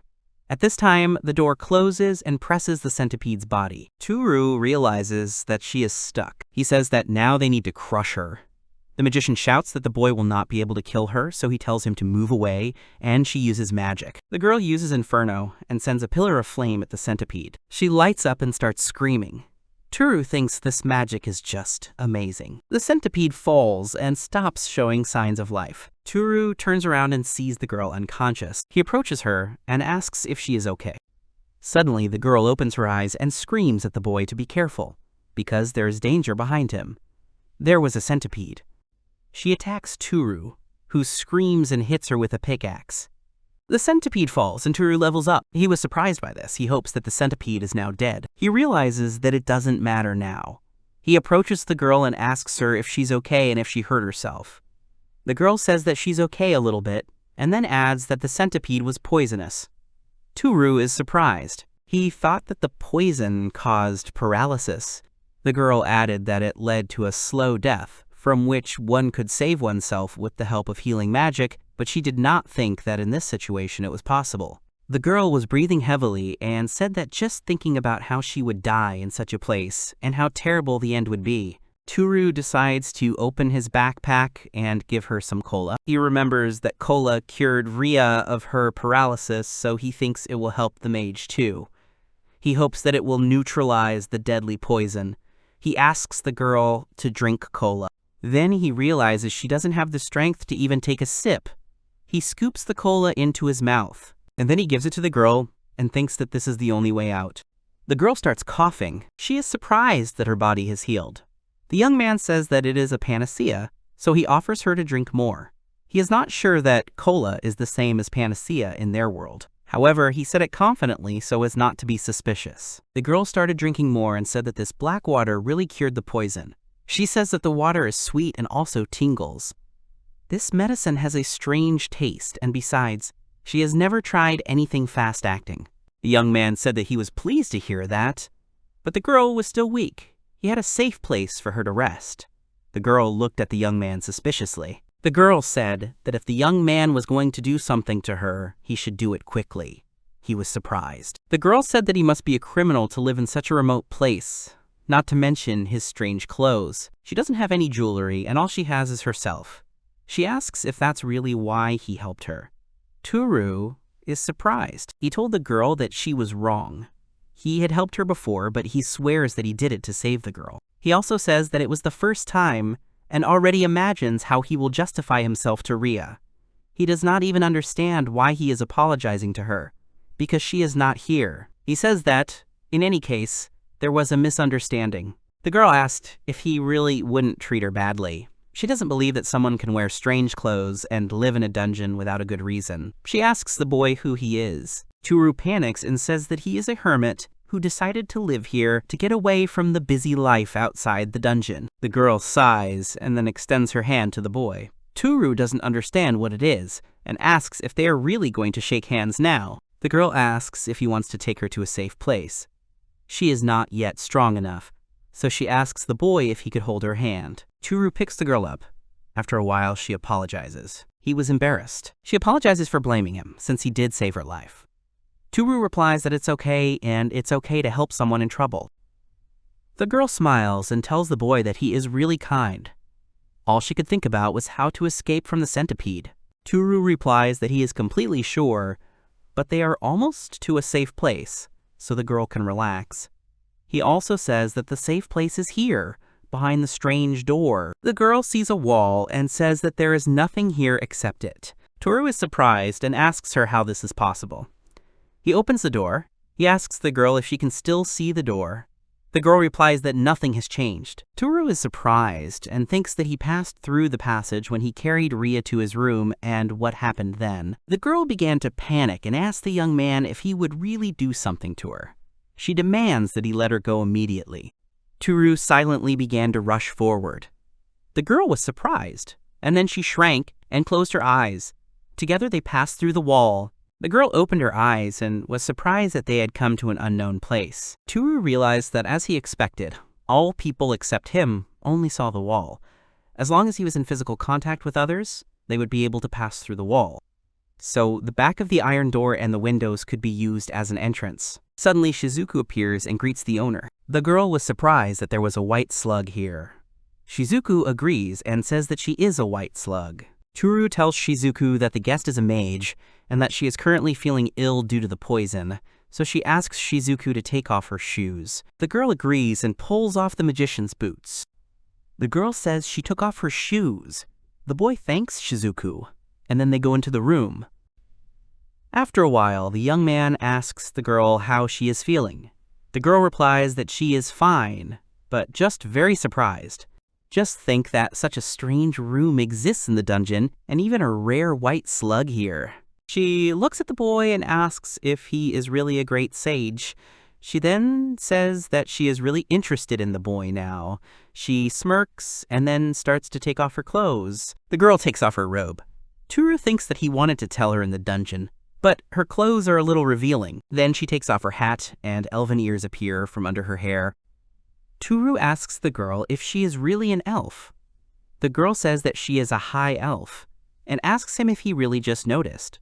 Toru says that this is his first time seeing a high elf. The girl is surprised and says that it is amazing that he is meeting an elf for the first time. Then she says that men love them. The girl hugs Toru and says that she is not the kind of elves who likes to be in debt. But now she can't give the young man anything and she's still interested in him. That is why she can offer herself in gratitude, but only in gratitude. Toru asked her to stop and said that Shizuku was peeping. Shizuku was embarrassed and asked if they really wanted to be alone. If so, she would blend into the floor so they could ignore her. Toru looked at the girl's curves and thought that although Rhea's were also big when he saw her in the bath, these were too big. He also remembered that Rhea was sleeping in the next room. The next moment, a sleepy Rhea entered the room and asked Toru what happened, and he woke up at such a time. Silence fell in the room. Toru told the girl that it was not what she thought. Suddenly, Rhea screamed and asked if the girl was really the lonely sorceress Diedo. The sorceress asked if it was really the omnipresent knight Arya. Toru was surprised. After some time, Rhea, Toru, and Daito were sitting at the same table. Everyone was silent. Toru asked the girls if they really knew each other. Rhea said they did, but Deito said they were strangers. Rhea replied that she always invited the girl to her group. Deito replied that she always refused. The girl always picks on little things and gets in the way. Right now, she had a great atmosphere, and the girl interfered. The girl said that since Deito reminded her, what she did with Toru was something indecent. Deito asked something indecent and asked Rhea what she wanted to say. What she did was normal for humans. Then she asks the girl if she hadn't had anything with the boy. She asks Rhea if she is jealous, and that makes her horrible. Rhea asks the girl to stop. Toru realized that they were obviously not on good terms. Toru turned to the girls and asked them to calm down. He also told Deito that she was hurt, and it would be better if the girl went to bed. And he and Rhea will go to the living room. Rhea said that it was a good idea, but Deito added that it was a bad idea. It was not nice to let the sage sleep in the least comfortable place of his own home, and then asked Arya how she dared to call herself a knight. She added that it was obvious that they should sleep in the living room. After a while, Toru was lying in his bed and thinking that this was the first time he had slept alone since he moved into this house. He explored the dungeon after moving here. Then a night girl came to live with him, and now there's a sorceress here. The thing is, they're both beautiful, and in normal life he wouldn't even dare to look at them, but they respect him as a great sage. He doesn't even believe it. He's not even a sage or anything. Then he turns over and sees Deito there. The young man shudders and gets scared. He asks the girl why she is in his room, because she should have been sleeping with Rhea in the living room. Deito said that Rhea had just fallen asleep. She was surprised at how quickly the girl fell asleep, just like a child. However, she asks Toru about what he said, that he is not a great sage. The young man realized that he said it out loud. Toru replied that he was not a great sage, and that it was just a lie. The girl asked him why he was apologizing. The boy replied that he had deceived the girl. Deito said that she didn't care whether Toru was a great sage or not. It wouldn't change the fact that the boy saved her life. That's why she thinks the boy will be glad to see her. Toru asked what the girl meant. Deito said that the boy shared his secret with her, so now it was her turn. She said the truth is that she's never done something. Toru was surprised and said about the girl's clothes. Deito replied that it was normal and nothing could be done. Elves live long and their desire is quite low. Then the girl asks the boy just not to tell Arya. The boy agreed, and the girl told him to call her Deito, and she will call her Toru. The girl then turned to Tor and said that this room was full of things that even she, a high elf, did not know about. She asked what kind of room this was. Toru said that this room is connected to another world. Deito replied that this was not a magical room or a phantom world, not even a royal residence. She did not even believe that another world existed. She found it unbelievable. The young man says that he didn't even believe that another world existed before. Deito told Toru that it was a little confusing. She asked Toru why he spoke the language of monsters. When she met him, the boy looked suspicious. Toru answered that this language was spoken in his country. It seemed that for their world, it really was the language of monsters. Deito answered that it was some kind of coincidence. Toru thought it was so strange. He didn't understand how Japanese became the language of monsters in another world. He said that Rhea had said so, and then asked the girl how she could speak the language of monsters. Deito replied that goblins and orcs, technically every monster that has intelligence, communicate in a fight. For this reason, understanding their language is an advantage. Many adventurers who encounter such monsters seek out people who understand their language, but this does not mean that they can read or write their language fluently. Toru asked how they could understand each other. The language used by Deito and Rhea is different from his Gei. Their language exists only in their world. He always heard their voices in his head when they spoke. Deito replied that it was the language of understanding. Toru asked what the language of understanding meant. Deito said that it was the ability to translate the speech of others through telepathy. It makes it easier to talk to other people in different countries or even worlds. It is still important. Toru realizes that this is really convenient. Then Deito turns to Toru. Toru thought that the girl was going to continue what she had started.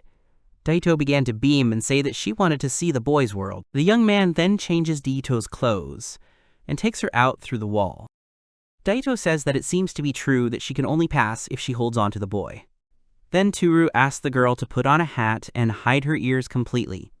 There are no elves in this world, and it would be a bit problematic if the girl was found out. Daito pulls his hat down. Then the young man asked her not to speak so loudly, because telepathy was not used here. Then they go out and the girl is surprised and says that this is Toru's world, Japan. She said it was just wonderful. Suddenly a car drove past her. The girl got scared and screamed. Toru realized that this was bad, and they ran to the side. Toru said that, "Didn't he mention that you shouldn't talk so loudly?" Daito asked what it was, and that it was so scary. Toru thought that even at this time, there were still a lot of people. As expected from a popular store, they decided to just take a walk. Daito turns to Toru and asks if all these bright things are really for sale. The young man agrees. She says that her eyes hurt for some reason. They decide to rest until the girl's eyes adjust. Daito is preserved. Then Toru notices something. He told Daito to wait, and he decided to step away and placed an order. He asked the seller to give him 1 chocolate with banana. Toru returns back and sees 2 young men approaching Daito. They told the girl that she was pretty. They asked her what was wrong because if she had problems, they could help. Daito started to get angry. Toru approaches them and apologizes, saying that Daito is a foreigner and does not speak Russian. He asks if they need help. The boys answer that Daito is already with someone, although she looks like something happened to her. The boys leave. Daito said that they are very annoying and how can they talk to a stranger so carelessly. Toru gives the girl a dessert and tells her to eat it to get back into a good mood. He gives her thin pancakes that are sweet and tasty. The girl looked at them and decided to take a bite. Suddenly she beamed and began to devour the dessert. The guy watched. The girl apologized and said that she herself did not realize how she ate everything. Toru wipes her face. He says that if she likes it so much, she can eat as much as she wants. The girl asked him not to laugh. Toru apologizes and says that she really liked it. Daito puffs out her cheeks and says that it's not that tasty and that she doesn't want to eat it. Toru asks if that's really the case. And then if she doesn't mind, he'll eat it all for her. He's about to take a bite, but notices Daito's intense gaze. Toru says that he has already eaten his fill, so he can share. Daito agrees. After some time, they come to a shopping mall. Daito is surprised and says that there are many strange things sold here. She notices the clothes and realizes that Arya is wearing the same clothes. Daito says that she realized something. Toru asks what the girl realized. Daito says this is a place where clothes for bad men are sold. He made Rhea wear such clothes. The girl called Toru bad. Toru said that the girl was wrong. It was an experiment. Japanese food and clothes have a special effect in the dungeon. Daito was surprised. Toru said that he hadn't tested it with clothes, but food increased his readings. Daito said clothing may increase the readings. Toru said that Rhea is still afraid to go back to the dungeon, but if she wants to go back, he can buy clothes to test. Also, he promises that these clothes will suit her, and he is confident. After some time, they buy clothes.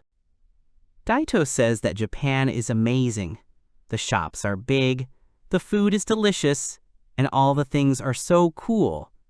Toru replies that he is glad that the girl likes it. They enter the house, and Rhea is still peacefully sleeping. Toru said that thanks to this, nothing happened. Daito agreed and said that she was indeed sleeping soundly. Toru asked about Rhea, if Daito really didn't hate Rhea. Daito said that she was annoying, it brought a lot of trouble, but at least she wasn't a hypocrite. Toru said that then they could become friends with her and not fight. Daito said that it didn't mean she wanted to be friends with her. The young man asked her not to say that, because it was a good chance, especially when they were in the same house. Daito replied that only when she was in a good mood. Toru thought that Daito didn't want to join groups, that's what Rhea said. He doesn't understand what made Daito go into the dungeon alone back then. Then Daito asked Toru if she could sleep in the same bed with him. Toru said that they had agreed otherwise. He would sleep on the bed and the girls would sleep in the living room. Daito replied that it had certainly been a fun time. The next morning, Rhea wakes up Toru. She says that it is already morning, so the young man needs to get up. Toru replied that it was too early and he had no work today, so he asked Rhea to sleep. Rhea said that if the boy continued to sleep, it would be bad for his health. She asked him to get up. Then the girl starts pushing the young man so that he would wash his face and brush his teeth. When he finishes, he should go have breakfast, because she has prepared something to eat. The young man comes into the bathroom and sees Dieto there. The boy says he now understands why Rhea is called the annoying knight. Dieto asks if that is true. After some time, the young man pours milk into a cup. Rhea asks if that's all, and Dieto asks if it's edible since it contains milk. The boy tells them to try it since it also contains dried fruits. The girls try it and say it's really delicious. Dieto agrees and says it's very sweet and delicious. Rhea replies that to think that there is something that is so easy to make and yet so delicious. As expected from a great and experienced sage, it is incredible. After breakfast, he went to put away his luggage after moving to this subway. Toru said that he was counting on Rhea. He would be in the room and if necessary, the girl could call him. Rhea agreed and asked the young man to trust her. Toru is left alone and says that now we can get down to business. He takes out his computer. Daito asks the boy what it is. Toru replies that it is a computer monitor. He connects it to the system unit and starts the computer. The boy says that it is not broken and good. Daito answered that the computer can do. He only sees a blue screen. Toru said that he can do many things, and the internet is especially interesting. Then an image appears on the screen. Daito is surprised and asks what it is and if it could be that there is a fairy inside. The young man said that it was a singer. They can also find information about other worlds here. Daito said that Japanese inventions are amazing. Toru said that he can do something else. He thinks that it is possible to see the layout of the dungeon and its appearance. Daito asked if that is really true. Toru thought that there were a couple of things that needed to be checked, and one of them was money. The boy told Daito that he wanted to see the money of her world. Daito agreed and asked the boy to wait a little. She brings a pouch and tells Toru to look. Toru asks the girl what she did with the monsters he defeated. Daito says that didn't they agree to use this story? She can't tell him. Toru says that he is safe for a while. The boy then asks about the gold coins. The girl agrees and says that they are Gadius gold coins, Imperial gold coins, and some commemorative gold coins. Toru asked if he could use the coins to make purchases. He then said he had a request. He asks the girl if she minds that he uses the money to buy snacks and lanterns.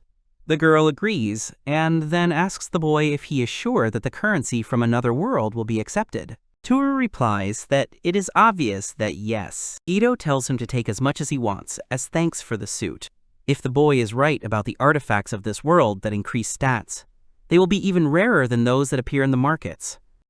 Toru wondered if this suit would be sold at the black auction. He says he'll take one of each coin for now. The boy then asks Daito if she wants to take a bath. Daito is surprised and asks if the boy really has one. Toru agrees. The boy leaves the room and calls Rhea. The girl comes and asks what happened. Toru asks if the girl would mind taking a bath with Daito.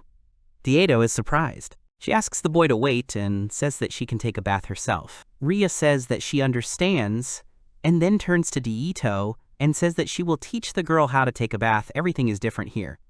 Daito says that she can handle it herself. Rhea replied that it was dangerous and she couldn't do it alone.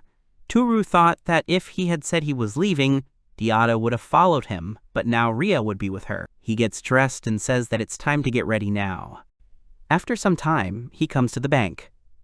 The girl at the reception says that, in general, the total amount they can give them is 106,400 yen. Toru was surprised and asked if they could really give such a large amount. The girl at the reception agreed.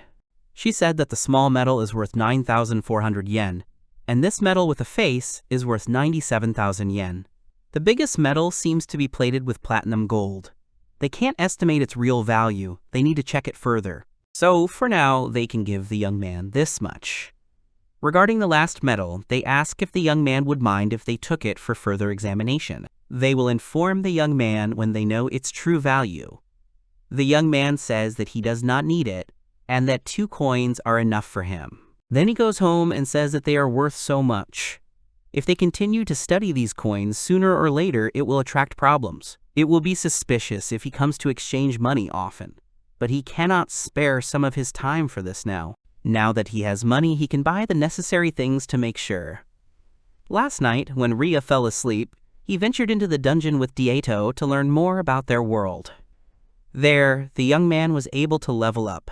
Toru says he killed a giant centipede. The girl says she wants to see Toru's statuses. Toru reveals his status, and Daito realizes that his real name is Suzuki Toru, but she will still call him Toru. She also says that the boy turned 21 this year. Toru asks Daito about his age, and she says that she will tell him later. She also learns that the boy's profession is unknown. The boy also has unlimited growth, although he is only level 4.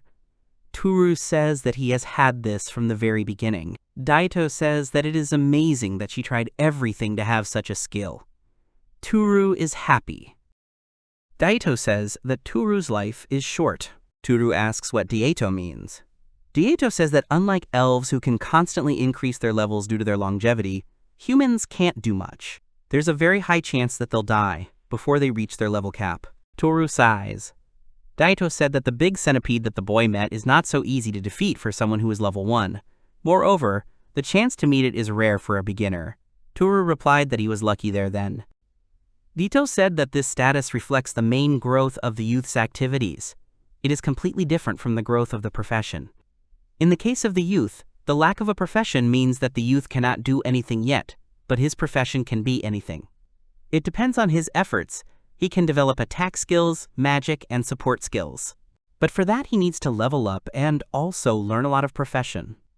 Toru says that it's time to look at the girl's status, and that she should not forget to take off her robe so that he can see what's underneath. The girl takes off her robe and is in a swimsuit.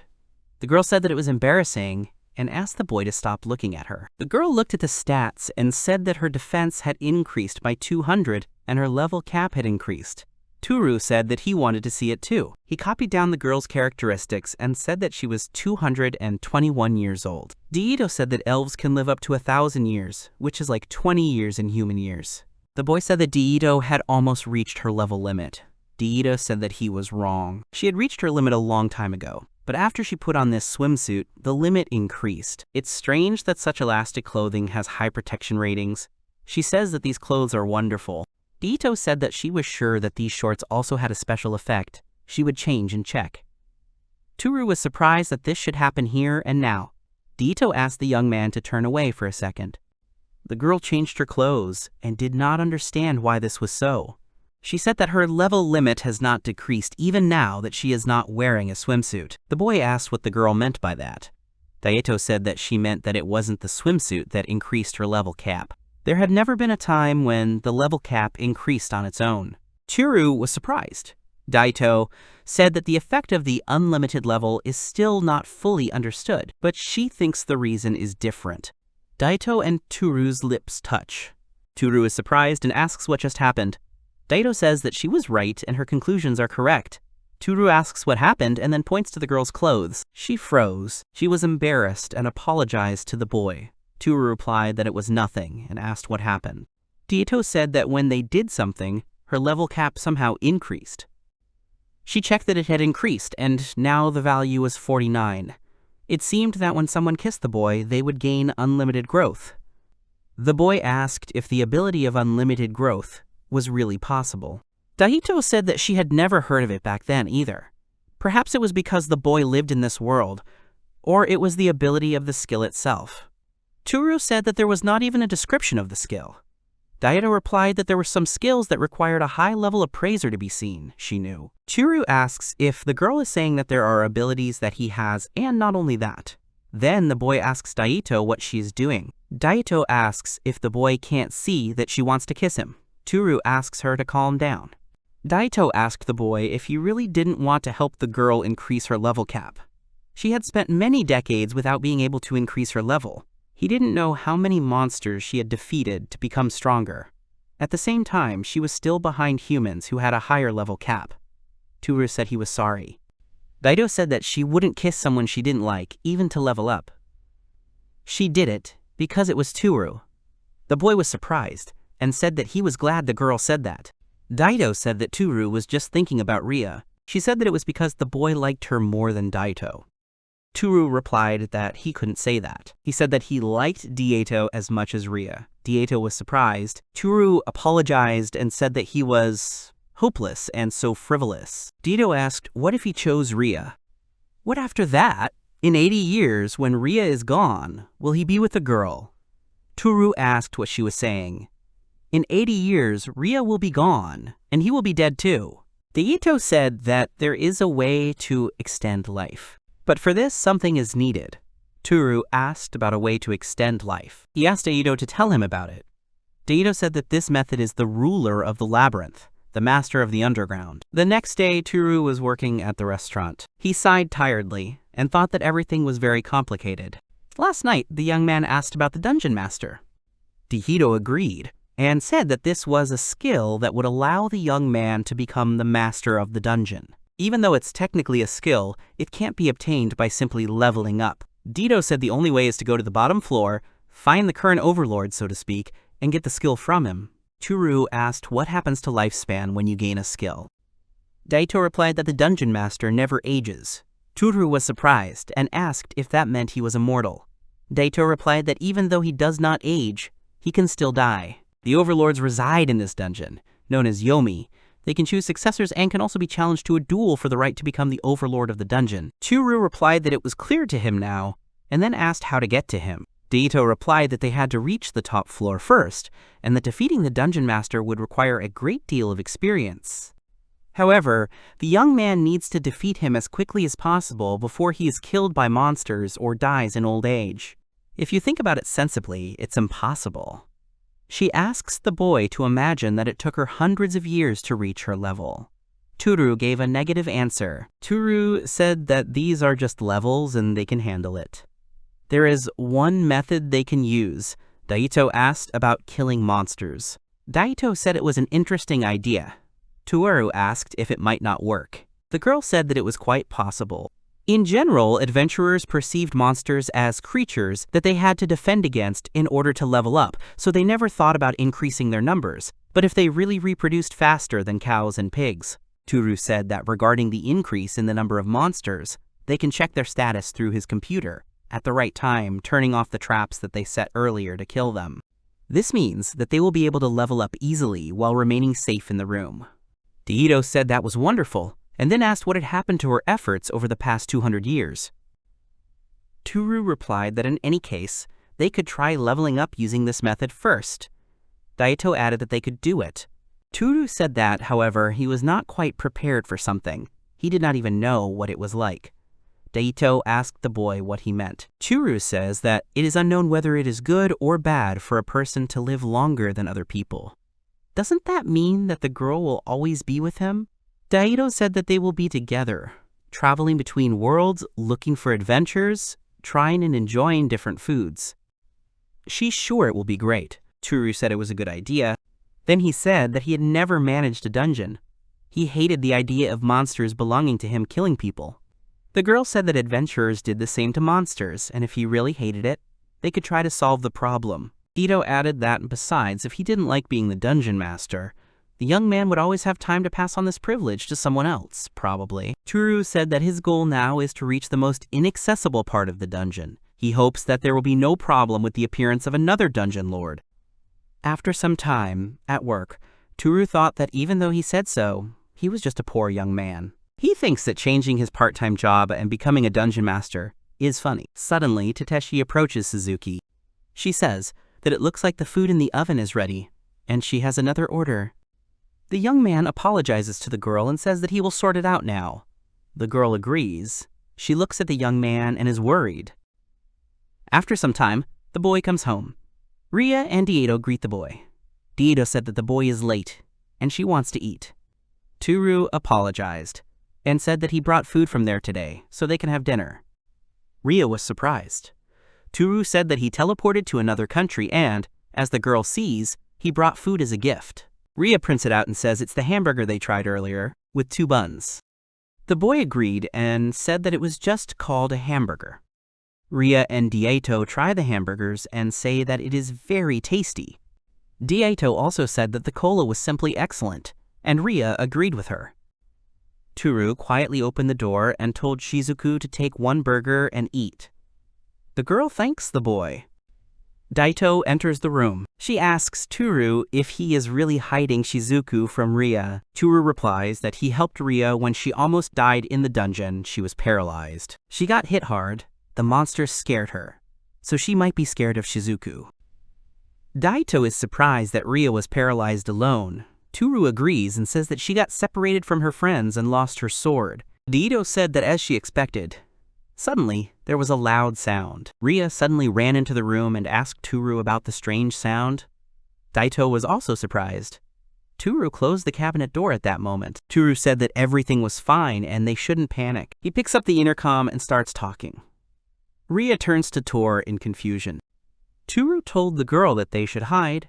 It seems that a dark magician has appeared. The girls were very surprised. The girls asked again about the dark magician. Toru replied that they should hide inside. Suddenly, a voice was heard, saying that he needed to talk to the boy about the treaty. Rhea asked about the contract and asked if it was related to magical contact.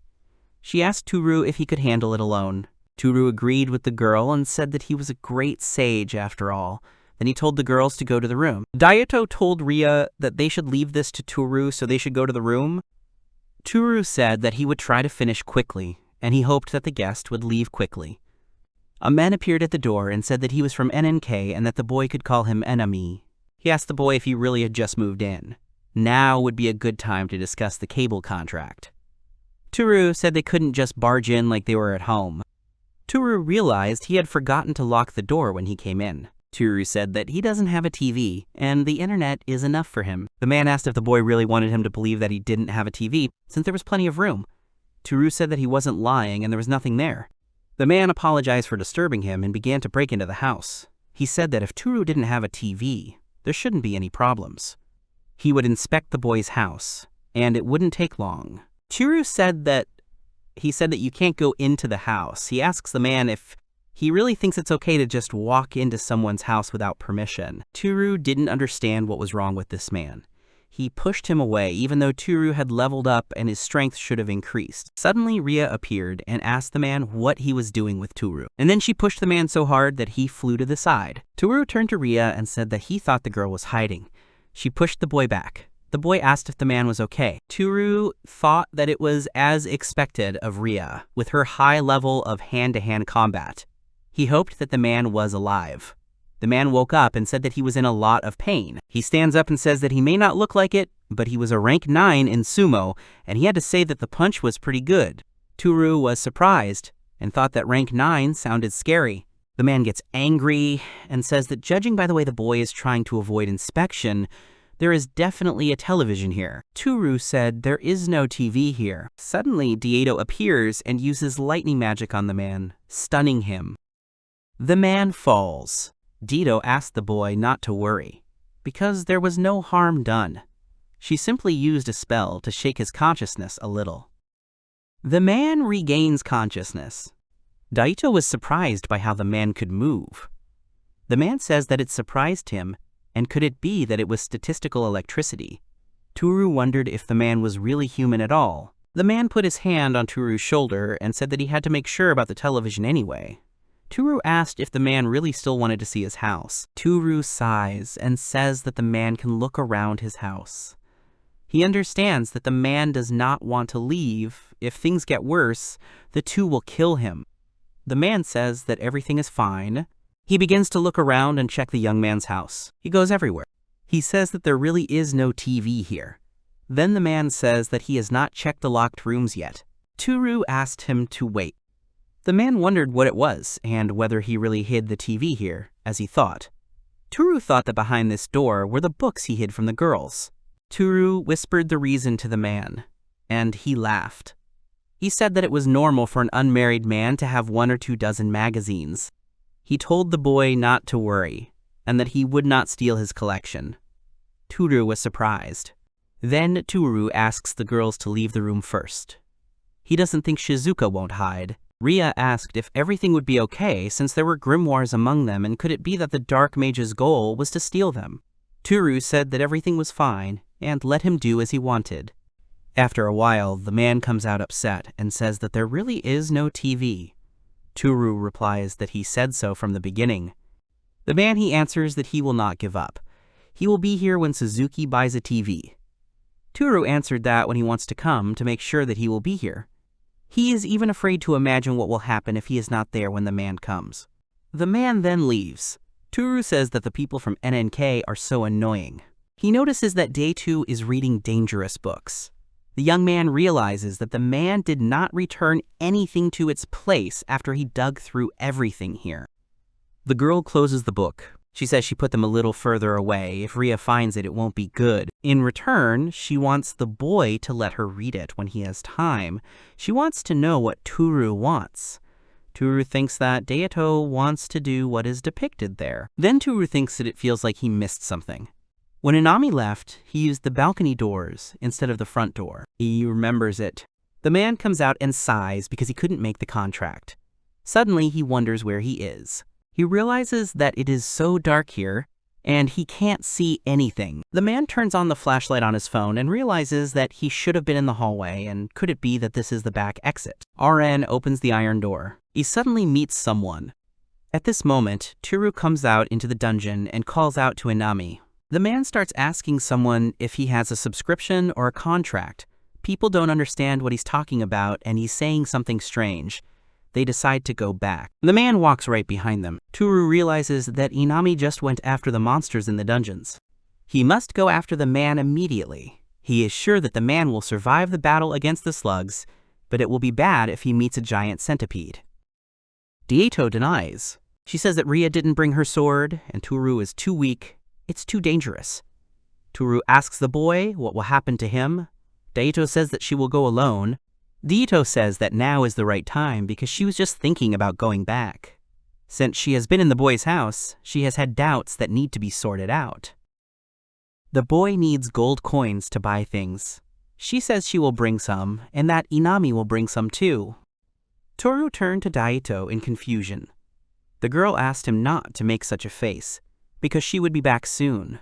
Toru replied that he understood, but since that was the case, he would help her pack her things. After a while, the young man gives the girl a bag and says that he put food and drinks, as well as cosplay clothes. Daito thanked him. The young man told the girl to come back safe. Daito said that was a given. They had talked about living together for the rest of their lives. She also said that she would bring Inami. They just had to keep the door tightly closed until the monitor worked. The boy agreed. The girl smiled. The iron door closed. Rhea said that she hoped Daito would return soon.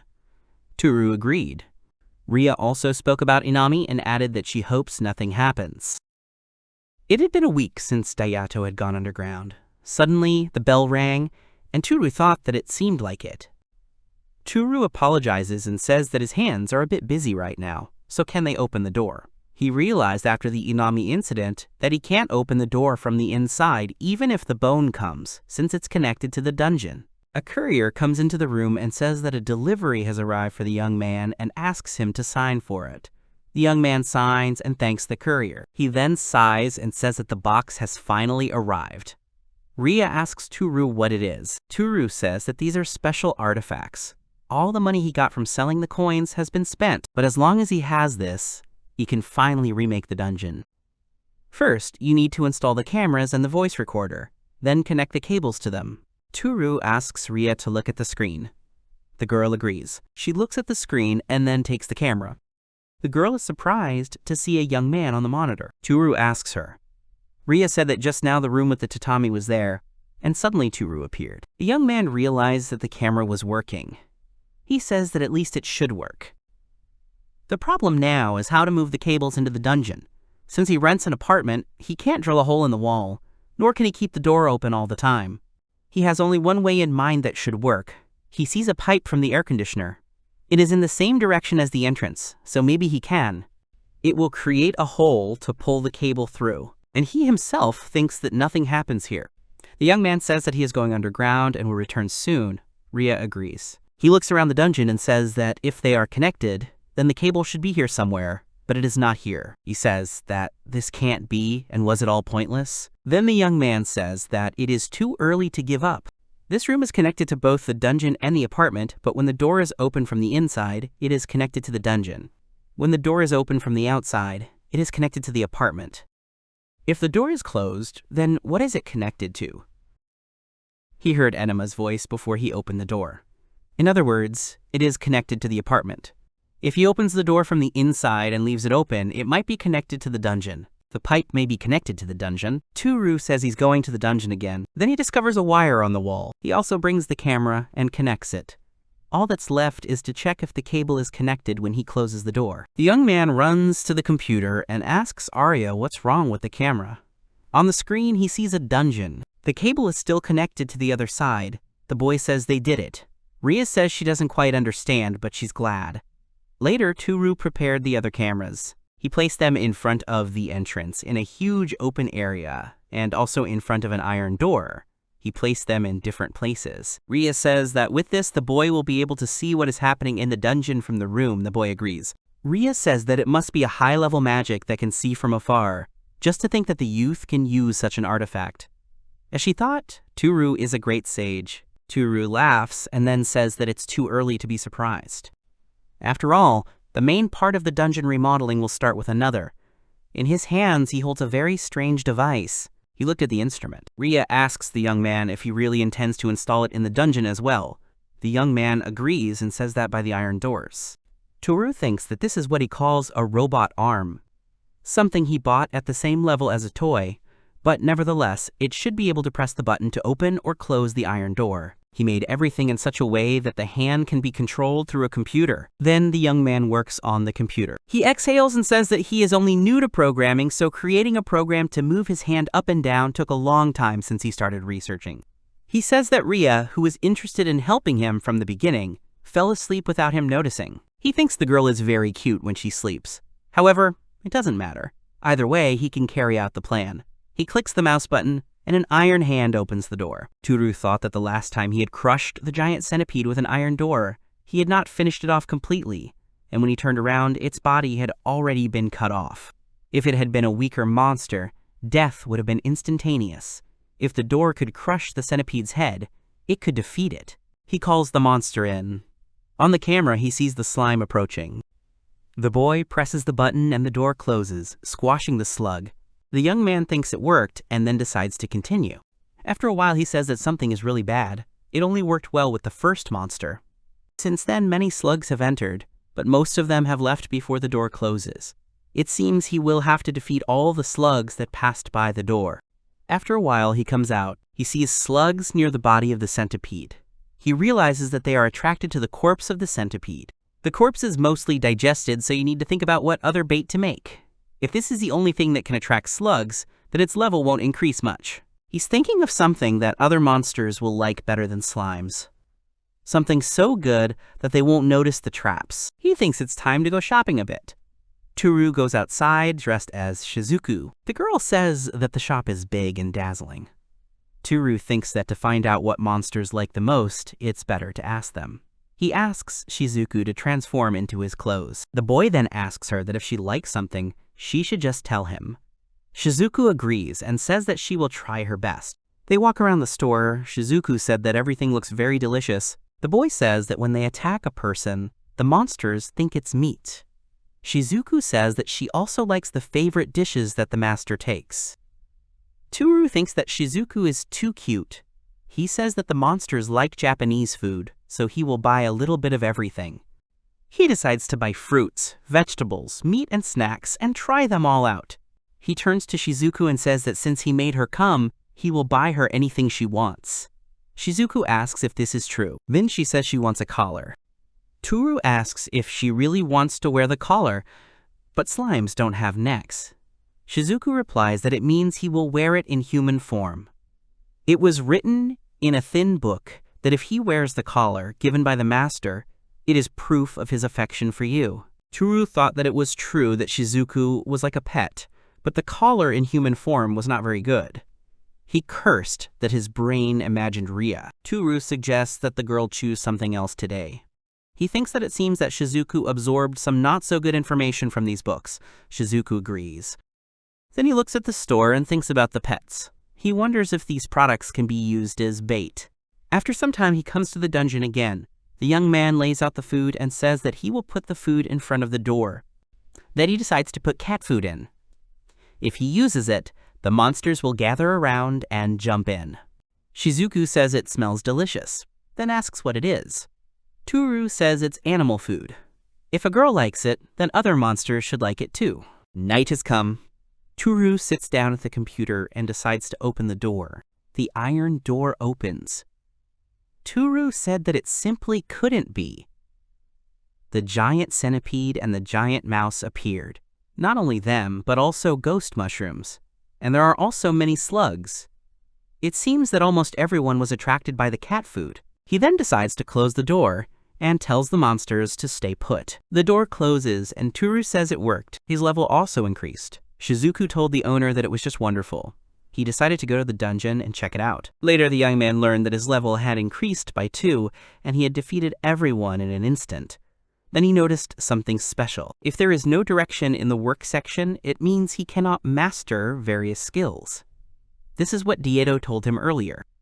The boy wonders if he can view other people's statuses this way. He will try it on Rhea when he has the opportunity. If he continues to do the same and increases his level, he will be able to defeat the huge centipede with one blow. It can be argued that clicking the mouse counts as an attack. After some time, the young man decides to replenish the bait. He comes home and sits down at the computer, ready to continue leveling up. However, he looks at his phone and realizes that it is very late. Toru thinks that his part-time job starts at 9 in the morning and he should sleep more, but he decides to defeat the monsters one last time and then go to sleep. The boy says that it was close and they ran away at the last moment. Then the young man decides to try again. After some time at work, the young man was very rumpled. Finally came to work after a sleepless night, but he had increased his level a lot. Suddenly, Tatishi turned to the young man and asked him to quickly prepare the salad. Toru thought he should hurry up and level up. Decorating a salad doesn't level him up. If only he could level up while working. If he recalls, he was once addicted to games. Already at home, the young man types free software and devices for autoclicks on his computer. He is surprised that there were so many programs. In a computer game, using a program, you can automatically grind the level and items. Such programs are called bots. For using bots in the game, you are banned, but here, in the dungeon, there is no one who would control it. Manually pasting may bring more success, but they only have 24 hours in a day, and with work and sleep, productivity will be on a whole other level. He decides to download the program. Rhea approaches Toru and asks what it is. The boy says that it allows him to automatically open and close the iron door in this room. The girl is surprised that he can do that. Rhea says that it is amazing. Toru thinks that Rhea went to bed first last night and does not know about the trap. Rhea was surprised that the young man would do something like that. Rhea told Toru that he is a great sage. Even if he defeats the monsters, he can reach the maximum level. The youth replies that in any case, for research purposes, increasing the number of monsters can help adventurers. She did not expect this from Toru. Toru thought that he was far from the limit. Toru decides that they will now set an interval for the auto-click. One that opens after 20 minutes and closes after 2 minutes will do. That's the scheme they have now. He decides to leave it and see if his level increases. Toru thought that he thought so, that this was the limit. He apologizes to Rhea and says that he is sleepy, so he will go and take a nap. Rhea asks if she can then look at the monitor. Toru agrees, but says that it is too boring. Rhea replies that she is interested in Toru's artifact. Toru agrees and tells Rhea that she can then track what kind of monsters were defeated. The girl agrees and wishes him good dreams. After a while, Rhea screamed. Toru stands up and asks what happened. Rhea replies that there is an orc and a dark mage on the monitor. A familiar man returns with an orc. Rhea repeats and says that there is an orc with a dark mage on the monitor. The young man rubs his eyes and asks about the dark magician. He then talks about Inamai and asks why he eats pet food while half naked. Suddenly the door closes. Toru screamed because the iron door started to go down. He screamed and anxiously started to click on the mouse. Toru thought that he panicked and clicked the button a bunch of times. Toru runs away and screams that he has to do something. He runs out into the dungeon and calls out to Anami. The man says that they haven't seen each other for a long time. Anami asks if it is possible that the young man bought the TV. Then they need to make a contract. Toru says that he did not buy the TV and they will sort it out later. The man asks why Toru suddenly screamed like that. Toru asked him to look up. The man replied that he understood, and when he looked up, the boy would steal the delicious food he and Mr. Orc had found. He wouldn't buy it. Toru said that the man was wrong. This animal food is a trap, so he asks the man to go upstairs. Inami looks up and sees the door going up and down. Inami tells the orc that they should retreat. The orc asks Inami what happened, and he wants some tasty food. Inami says that this delicious food is a trap. The orc replies that he believes the boy. They are leaving. Toru sighs and says that they are safe now. He is tired for no apparent reason. Then he realizes that, after all, Inami has returned to the dungeon. He presses the button and says that he can still bring Inami back. He thinks that with Rhea, he can probably get through the wall behind the iron door. He holds out his hand to Rhea and calls her to come with him. The girl agrees. Suddenly she falls. Toru notices her trembling body. The next moment, Daito appears. She asks Toru and Rhea what they are doing here. Toru replies that Daito just passed by Inami. Daito remembers the name and says that Toru is talking about that Japanese guy. The boy tells the girl that she just forgot about it. The girl says that she knows. Daito replies that she has carefully collected information about Inami, as there was a rumor in the guild. Toru asks the girl what she means. Daito turns his attention to Rhea and says that they can talk in the room anyway.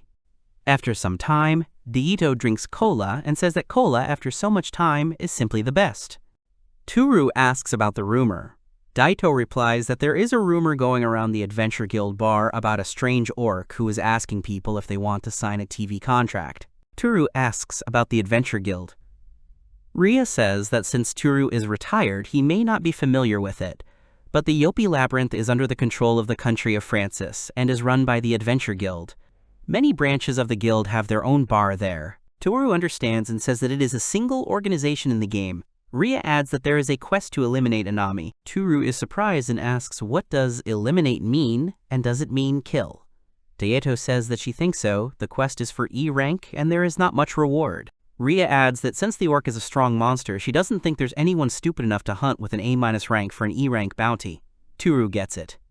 Daito says that if a leveled adventurer finds Inami, he will eliminate him with a single click.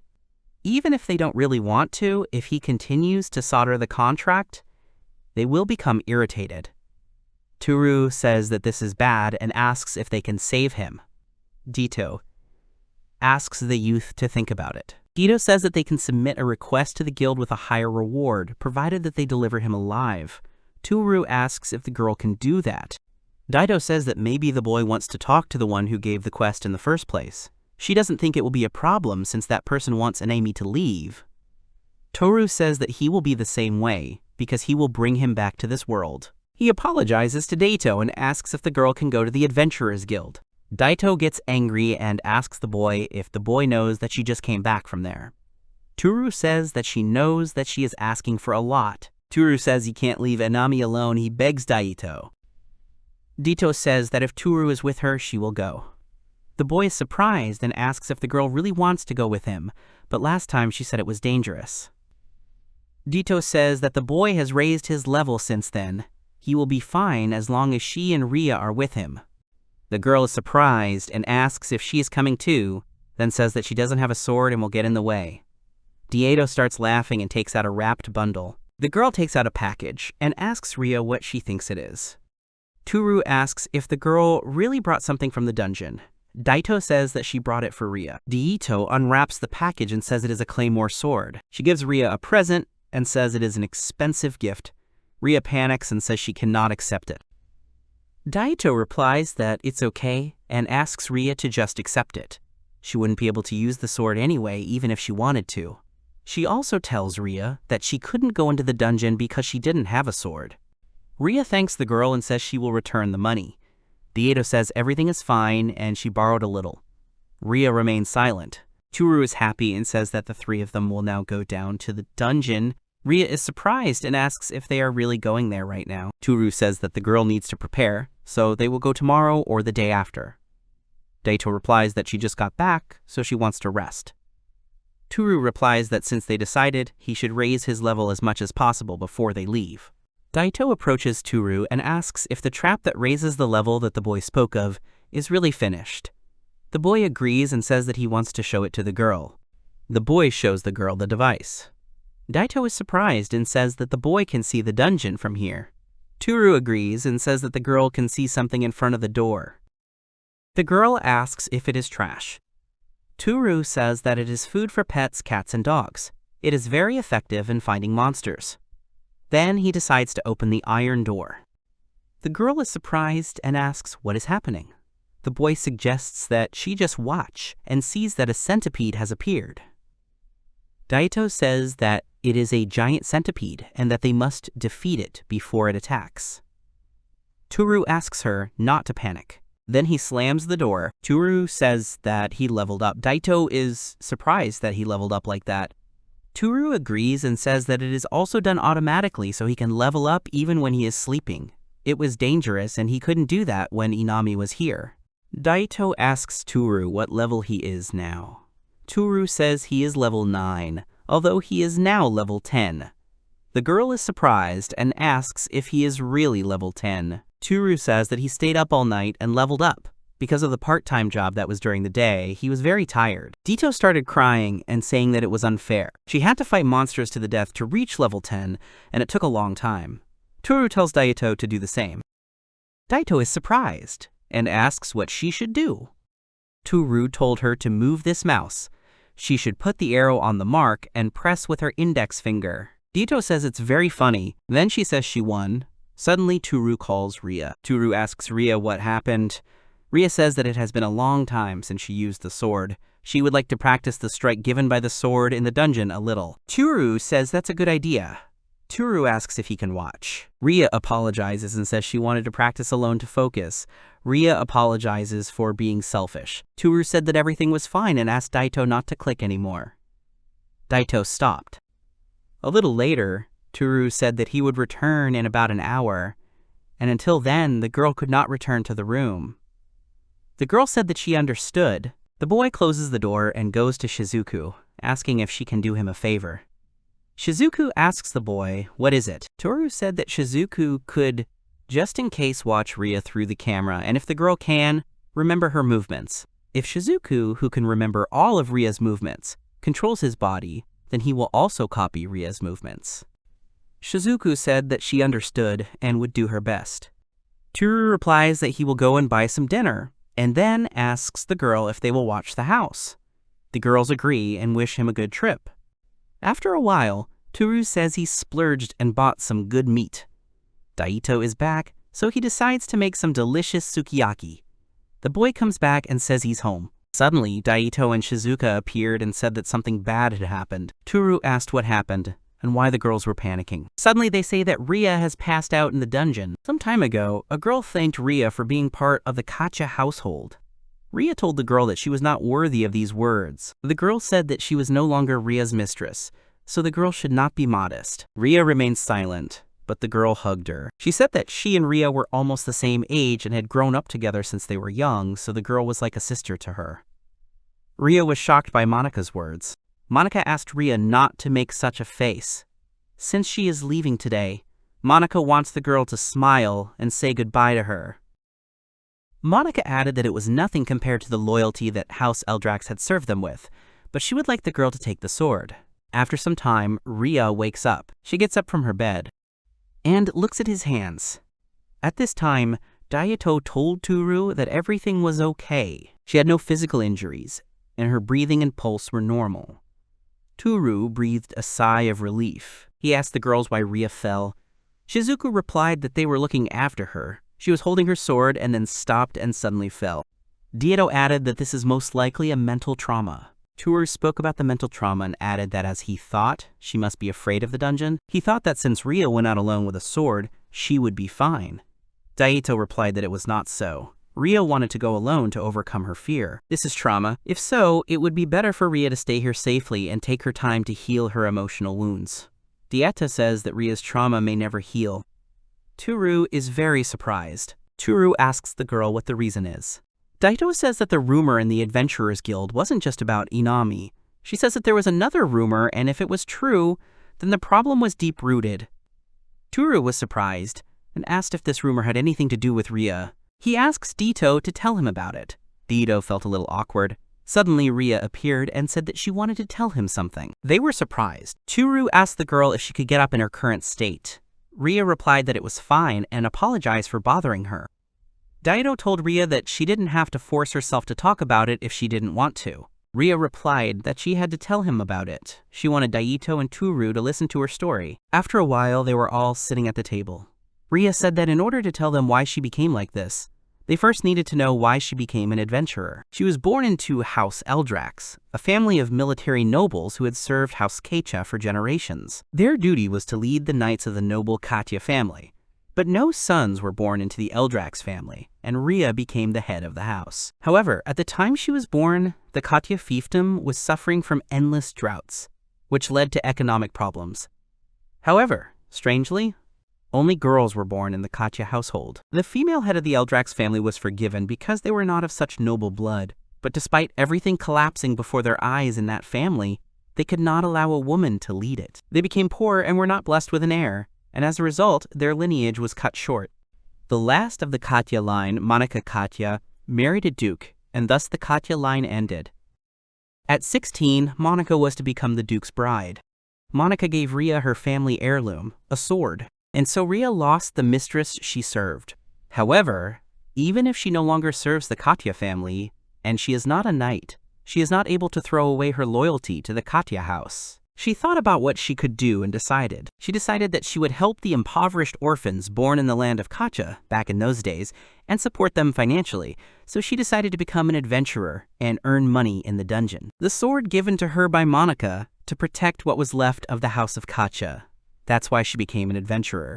Daito said that the girl had changed a lot and had gone from being a knight to an adventurer. Rhea replied that since the only thing she could do was control a sword, she had decided that it was better to use her body rather than her head. Toru agreed and thought that Rhea's body was very trained, and it was better to use it than her brain. Dito said that there are many adventurers who are scum and criminals, so there were rumors about a beautiful and strong former knight girl who registered with the Adventure Guild. Rhea said that Daito was also popular, but even so, it was recommended to form a group to go into the dungeon. She heard about a sorceress who explored everything alone. Daito said that everything was fine and that she had enough skills and experience to explore alone. Toru replied that the girl had almost died when he found her. Toru said that he understood why Rhea became an adventurer, but that sword was very important. But she didn't have it when she lost consciousness. Rhea agreed and said that she would now tell about it and everything that happened before she met Toru. Some time ago, when Rhea had not yet met Toru, the adventurers thanked Rhea for her help. The girl replied that it was not necessary and that they were safe. Rhea says goodbye to the guys and sees Daito, who is sitting at a table in the Adventurers Guild. The girl approaches Daito and slams her hands on the table. She greets Daito and asks her if she would like to join her party. Daito sighs and says that she is a curious knight again. Rhea asked Daito not to say that and asked her to go on a raid together. It would be safer and more effective than going alone. Daito said that it was Rhea again with her guild leadership. She was also tired of hearing about it. Rhea replied that it was not about that at all. Guild guidelines is the principle by which the Adventurers Guild maintains a high rating. For safety reasons, the guild recommends creating a party of several people before exploring a dungeon. Rhea thought that she needed money, and if she didn't earn it, the children in the orphanage would grow up in poverty. However, Rhea has only just finished, and one floor of the dungeon won't give much. The group of newbies lose hope already on the second floor. She wants to form a party with someone strong so she can get more money. She needs a party with someone who has already been to the 4th or 5th floor. Rhea asks that instead of drinking, why not join her party? Daito raises his voice and says that she does not want to join any squad. At this time, 2 young men sit down at the table. The dark-haired one sighs and says that both of them will not make it to the 3rd floor. The fair-haired youth says that they need to try hard to get at least to the 4th floor. The dark-haired youth says that, again, if they manage to do it, the rewards will be on another level. Rhea thought that the ideal squad is a group of at least 3 people: damage, defense, and support. These 2 look skilled, but there are only 2 of them. She is very curious about why this is. Rhea asks Daito about it. She also says that she hasn't seen them before, but they always go together. Daito agrees and says that Klain and Barney escaped from a neighboring country. As 2 deserters, she would never team up with guys who would be considered criminals in their home country. Rhea says she will go and try to talk to them. Daito is surprised and says the girl is not obliged. Rhea approaches the boys and asks if she can join their squad. The dark-haired boy was surprised and asked if Rhea was the curious knight. Barney asked Klein to shut up. Rhea said it was okay, but she thought she got that message a lot. Barney told the girl that now that the girl knew their names, what did she want? Rhea replied that she wanted to know why they became adventurers. Klein asked Barney to speak more quietly. Barney asked Klein to be quiet. He asked Rhea why she needed this information. Rhea replied that she hoped they would join her squad. The boys were surprised. Klein asked the girl if she understood what she had just said. If they ever returned to their homeland, they would be considered criminals. Everyone was surprised. Klein sat back down and said that, in any case, because of this, they couldn't join the girl squad. Rhea spoke to Klein, asking if the boy regretted deserting. Klein replied that they had fled from battle. Rhea replied that she thought that was not a death sentence. Barney asked who cared. What was wrong with a small party? They had no reason to refuse. Klein said that made sense. Barney replied that, not to mention that they were invited by a beautiful woman. The boy should be punished for refusing such an offer. Rhea said that in that case, it was an honor for her. The boys reciprocated. Daito looked at them suspiciously. After a while, each of them went to the dungeon in a good mood. Klein was a swordsman who was quite experienced. His strong swings were very good. Barney is a mage. He claimed to specialize in support magic, but his destructive magic was also quite good. Rhea was in the vanguard and blocked the enemy attacks. Klein dealt blows to them, and Barney finished them off with his magic. It was a well-balanced squad. After some time, they were relaxing in a tavern. Klein said that today's raid was a great success. He just can't believe that they found such a rare artifact. Barney said it was because there were 3 of them. Arya seemed to be attracting Lady Luck. Rhea laughed and asked the boys not to talk nonsense. Barney said that, in any case, behind Arya, they were like behind a stone wall. Before her, he was tanking, with 0 defensive skills. Naturally, everything started to go smoothly. Klein said that when the rats attacked them and started doing damage, Arya got into trouble because he didn't attack them right away. Barney replied that luckily he was able to mow them down with his magic. In any case, he thinks he's a good party member. Rhea said that's true, and she thinks the boys are good. Rhea asked if it was possible that she had said something strange. Klein looked confused and said that everything was fine. He added that more importantly, he had been thinking, and why didn't they go to the 5th floor? Rhea said it was too dangerous for them. It would be safer to stay on the 3rd and 4th floors. Klein said he thought they could, and besides, they would get more money on the 5th floor. Rhea thought about the money. She smiled and agreed. The girl added that, in that case, why don't they find another person for the squad? Klein got angry and asked Rhea if she really thought anyone would want to join. Barney asked Klein not to say that. Klein apologized. Rhea asks why they don't try. Klein asks if that's really the case. Rhea says it would only be on the condition that they leave immediately if danger arises. Barney agreed and said that if things got too hot, he would beat them and drag them home if possible. After some time in the dungeon, Klein's sword broke. Klein got angry and said that it was a cheap piece of junk. He doesn't understand why there are so many goblins in the dungeon at the very beginning of the 5th floor. Klein said their territory was supposed to be further away. Barney said talking wouldn't help matters, and now he's asking him to do something. Suddenly the goblin attacks Klein, but Rhea appears in front of him and protects the boy with her shield. Rhea agrees with Barney and asks Klein to calm down. At this point, Barney uses the icy wind. The ice shards tie the goblin to the ground. Rhea throws her sword to Klein and asks him to catch it. Klein starts fighting, and after a while says that it was the last goblin. Barney said that it was because he didn't take care of his sword. Klein said that Barney was right, but who knew that there would be well-armed goblins here? Rhea said that everything was, as she said, it was too early for them to come here and it was time to retreat. Klein asked Rhea if he could keep the sword until they got out of here. The girl agreed, because the young man had lost his. She said that they were counting on the young man. Klein thanked the young man and said that not to mention that the sword was very sharp. Rhea agreed and said that it was because it was made of mithril. Klein was surprised and asked if it was really a sword made of pure mithril. Rhea agreed and said that Monica gave her the sword. She used it while she was a knight. This sword holds many memories. Klein was surprised and said that he would be careful with him then. Suddenly, the unfinished goblin began to move behind them. He used the pipe and threw something towards the boys. Rhea noticed it and pushed Klein away. The dart hit Rhea's leg. Klein kills the goblin and then turns to her and asks if she is okay. Rhea apologizes to them and says it was a paralytic dart. Klein asked Barney to use purification magic. Barney tried but said it didn't work. He couldn't handle his level of magic. Klain asked Barney to continue healing her, then asked Barney if he could hear him. Barney said he needed to conserve his mana so they could get to the surface. Klain said that might be true, but they couldn't leave Rhea like that. Barney said that they would leave Rhea here then. Klain got angry. Barney said that they wouldn't survive to such deep levels. If they dragged her, they would be destroyed. Klain asked what they could do. Rhea said to stop, and then told Klain that Barney was right. When a comrade stops moving, you need to take everything you need from him and quickly leave before the monsters regroup. The guild manual had a section on this kind of situation, and in the end, food and weapons are important. Barney takes the bag from Rhea. Barney said goodbye to Rhea and thanked her for everything. He turned to Klain and told him to say goodbye. Klain wanted to say something goodbye, but told Rhea that they would see each other. Rhea told them to be careful. After a while, Rhea tried to get up. She said that she couldn't just sit around and wait for the monsters to come for her. There shouldn't be a place where she could hide. Rhea said that in this nook, if she could get to it, she could hide. She walked down the hallway and thought about Barney. He could at least protect her until they found a place where she could cope. Then she remembered Klain and said that he could have left her that sword. Hadn't she told him how much that sword meant to her? Even if she hides, she probably won't be saved by anyone.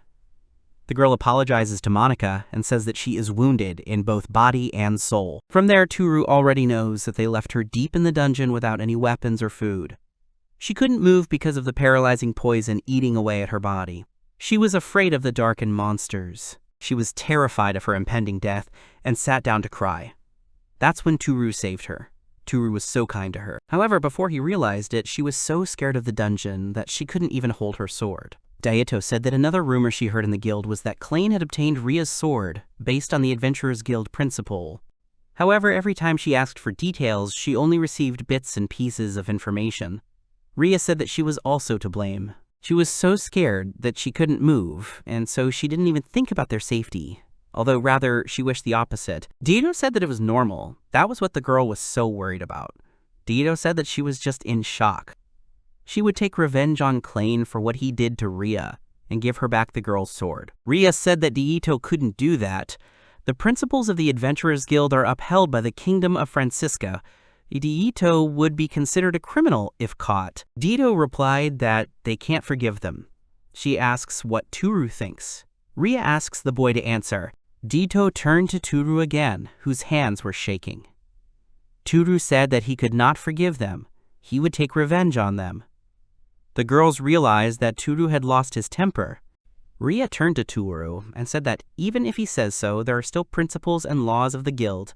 Toru says that the girl cannot forgive them, and then asks what she is going to do. Daito asked the boy if he thought she didn't know that. Toru replied that he was going to let them experience the same horror that Rhea had experienced. Daito asked the boy to let her help. Suddenly Shizuku appears and asks the master if he will help her too. Rhea was scared that white slime appeared. Toru told the girl to get to work. From the cowards who made Rhea cry, they will return the girl's sword. Toru decides to talk about strategy. After some time, Daito, Brownie, and Klain were fighting on the floor, and Daito used the magic of the Inferno Mage. Brownie was surprised and said that it was as expected from Daito, a veteran adventurer. Klain said that it was quite reliable. Klain turned to the girl and said that she was so beautiful and simply had to join their team permanently. Daito laughed and said she would think about it. She herself thought about how the boys could say such things after leaving their ally and whether they were both such people. The impression they give is very different from Rhea's words. Klain is so familiar that it becomes uncomfortable. On the contrary, sometimes Barney has a look as if he is judging people on their merits. Daito thought that Rhea was a very kind-hearted person, so anyone would look good in her eyes. Klain turned to the girl and asked about her artifact, and asked if it was really quite useful. Daito asked if the boy was really talking about the moonstone necklace. She agreed and said that even if they didn't have a torch or lantern, everything would still be bright. It was probably her most valuable artifact. Barney asked how much the artifact cost her and if it was worth a lot. Daito said it wasn't that expensive. Klain's sword looked much more valuable. Klain was surprised and asked if the girl really thought so. He said that it was a sword made of mithril, or rather pure mithril. Daito thought that this sword did not belong to Klain. It was a pity that she could not do it right now and would have to wait. Otherwise, she would ruin Toru's tactics that he had so carefully thought out. Toru said he wanted Daito to lead Klein and Barney down to the iron door in front of this room. Daito said if that's what he wanted, it would probably be easy. She thought they'd want to get to level 5 anyway. After a while, Barney asked Klein to stop. Klein asked the boy what was wrong. Daito thought Klein was a fool, but she didn't trust Barney. Barney said that, all things considered, he honestly didn't think someone as capable as Daito would accompany them. Daito said that was a reasonable assumption. To ensure the success of Toru's strategy, Daito rose to the top again. She first posted a flyer on the guild's bulletin board. Barney and Klein approached Daito. Barney said that they saw an ad on the board that a girl was looking for a temporary team to earn some money. Barney said that was a rarity for Daito, who was rumored to always go alone. Dee said she had her own expenses. Anyway, she asked if the guys had talked about getting money. Barney said that on the 5th level of the dungeon, there is a conversation about a funeral service. The phrase funeral service is slang among adventurers, which means that it is necessary to take the items of adventurers who died in the dungeon. It's literally the search for dead bodies. However, the equipment of dead adventurers is usually quite shabby. It often does not bring any profit. Daito said that there is no profit in the funeral service. Even if there are cases of unknown adventurers receiving a funeral service, it has never been done for former party members. Barney said that there is a great opportunity for a funeral service. There's a former knight's armor and a shield, so it could bring in a nice profit, and why not split it 3 ways? Daito thought she knew there were people who preferred this kind of taboo. The boys have experience in getting their hands on equipment as valuable as a pure mithril sword. They are nothing more than adventurers who have developed a taste for funeral services. As Daito thought, the two were looking for a 3rd member to get into the 5th floor. However, even though they had a bad reputation from the start, they are such a suspicious couple who somehow got Rhea's sword. Daito thinks that they can't find any people except her. She asked where the knight's body was. Klein replied that it was Rhea. If she knew that Daito had joined the group, she would be jealous. Daito laughs and tells Klein that he flatters her. Barney says that this is where Rhea died, so he suggests searching the area. They didn't know where the armor was. Daito smiles and thinks that the rest is for Toru. She calls the guys and asks if Rhea is lying there. The guys turned around and were quite shocked by what they saw. Daito pointed to the blonde on the ground and asked if it was Rhea. The boys were surprised and asked how this could happen. Daito thought that this was supposed to confuse them. After a week without food or water, the body would look more decomposed. Daito smiled and asked if the girl had lived by chance. She asks the men, just let them not tell her that they had fun with Rhea and then betrayed her. Barney was surprised that she could be. Daito said she was joking. Rhea is not alive and is just a corpse. She pushes them and tells them to finish. The boys approach Rhea. Barney couldn't tell if she was really dead because she wasn't moving. Klein said that her skin color wasn't even pale. Daito said she wasn't sure she was dead.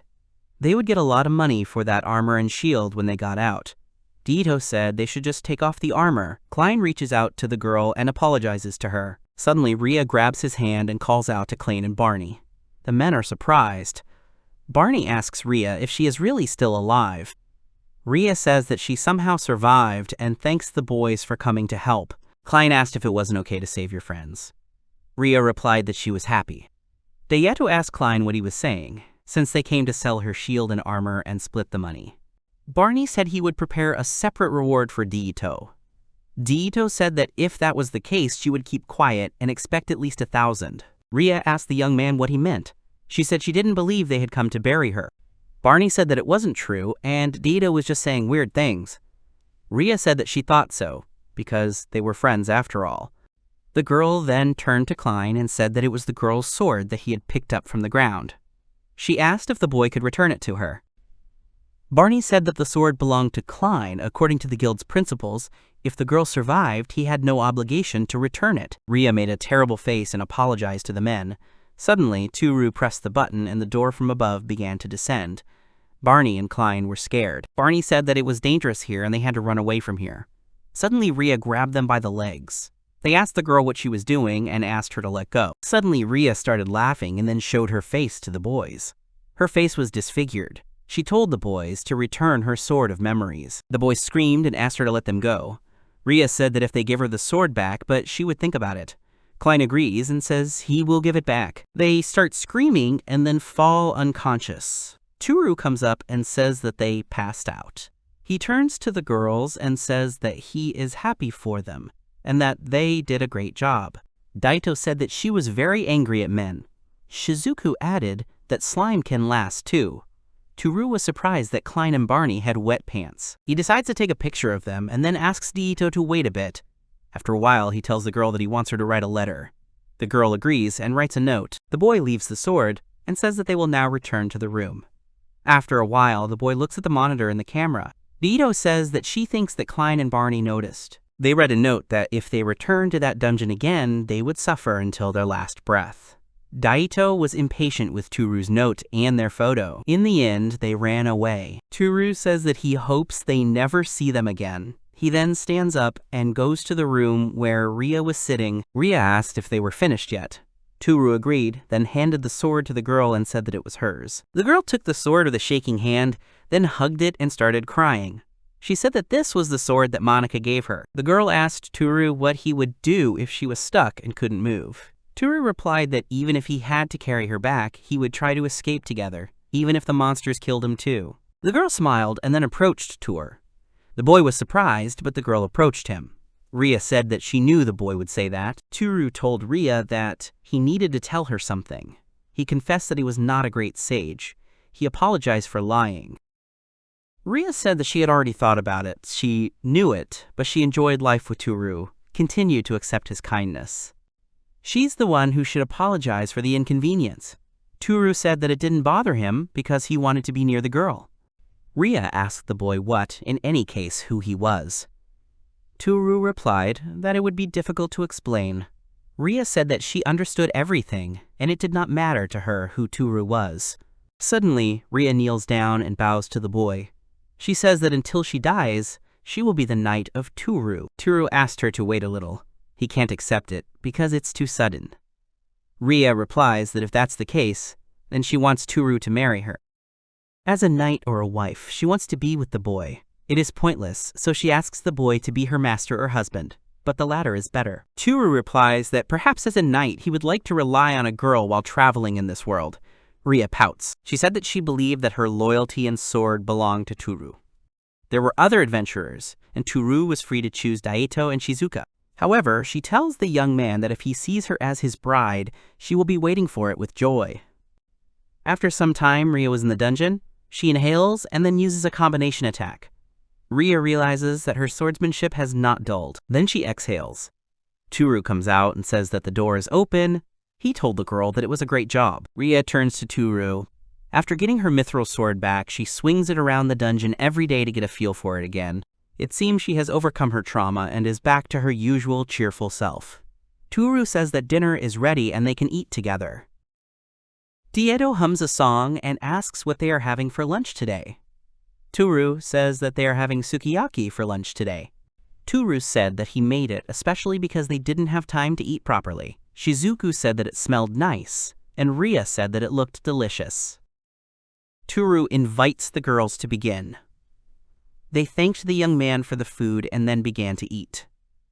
The girls said that the taste was amazing and smelled very delicious. The meat in the dish was so tender and sweet.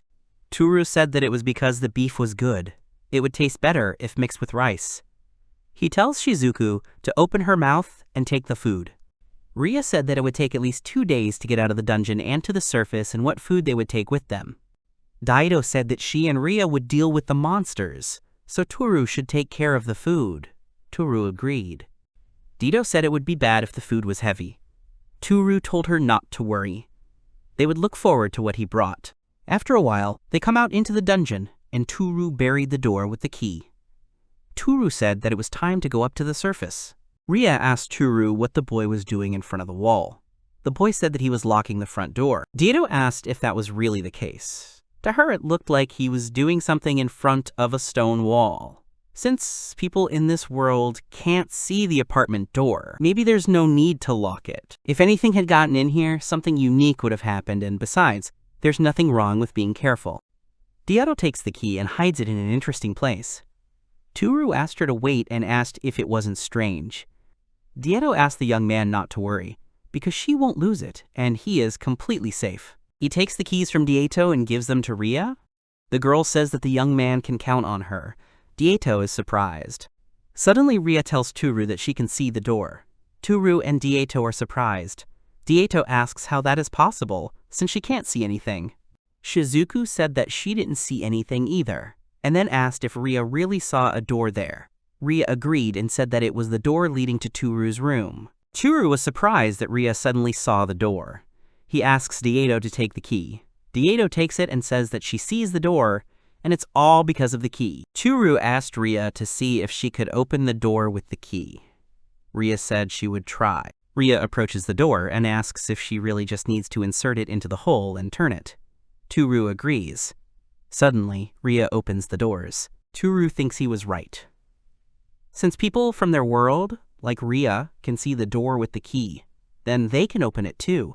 Then maybe there is something. He enters the house and asks the girls to come with him. They enter the room and are surprised to see Japan in the window. Toru said that they can now see that they are outside the room. Rhea said that this is Toru's world. Daitou said that she has seen this street before, and this is Toru's world. Toru asked Daito to give the key to Shizuku.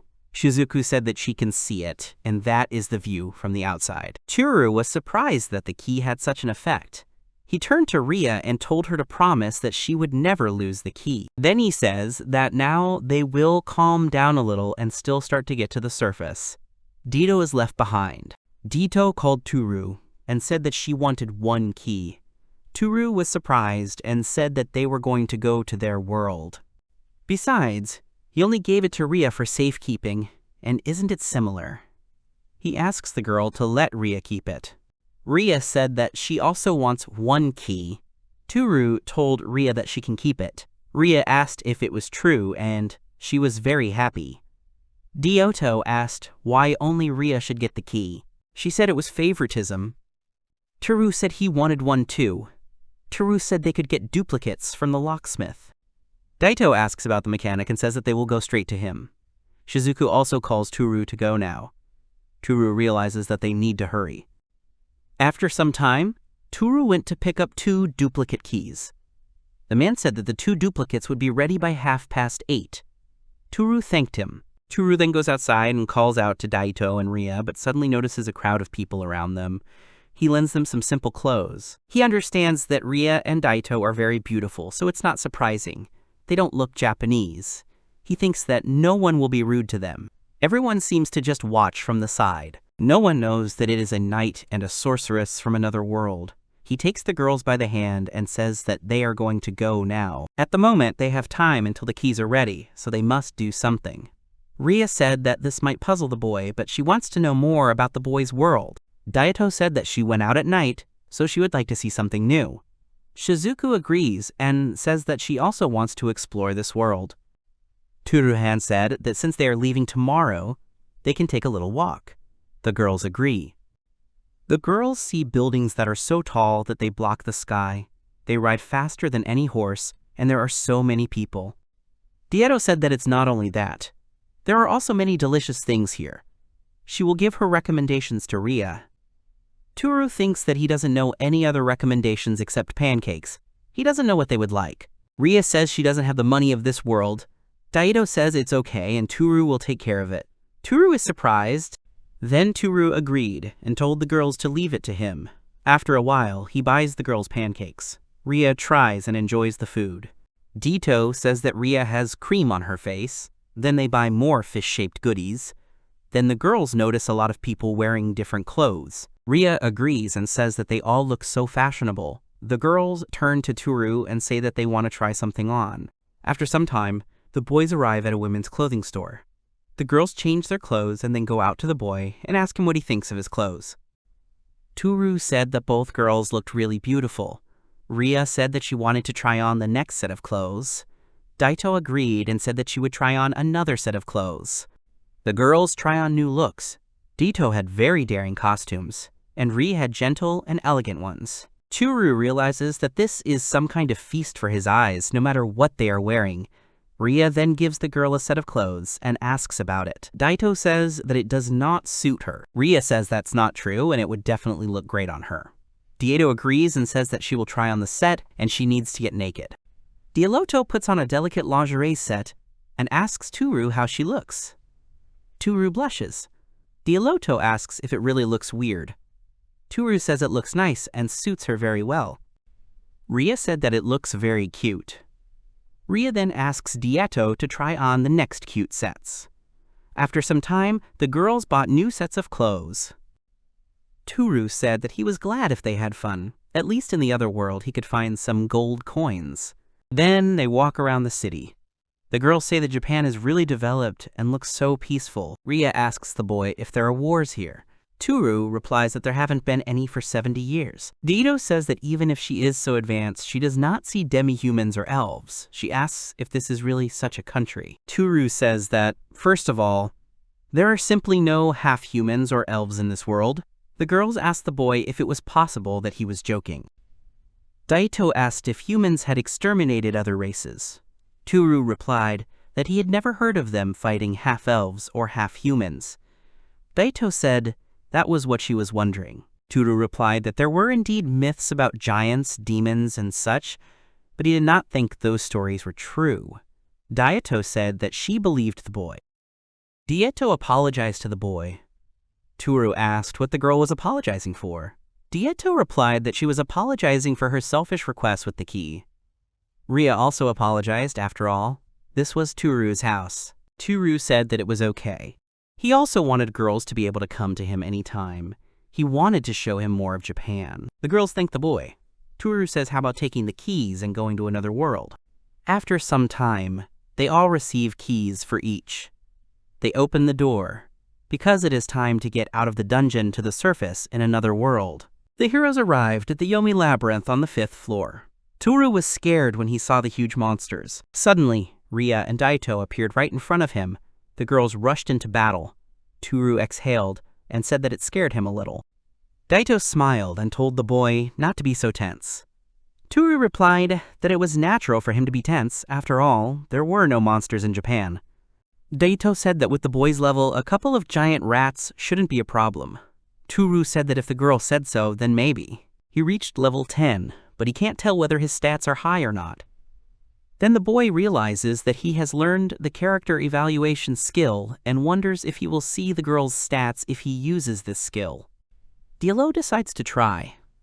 The boy uses the character evaluation skill and sees the characteristics of Diallo and Arya. The boy says that the girls have some high levels. Toru replies that he can't see all of the girls' characteristics. Daito replies that it's because of his low skill level. He'll be able to see more if he increases his skill. Toru thought that Daito's level had really increased. Her level cap was originally 47, but after they had been close twice, it had gone up. In her free time, she was grinding with a clicker. He thinks that the girl leveled up just like that.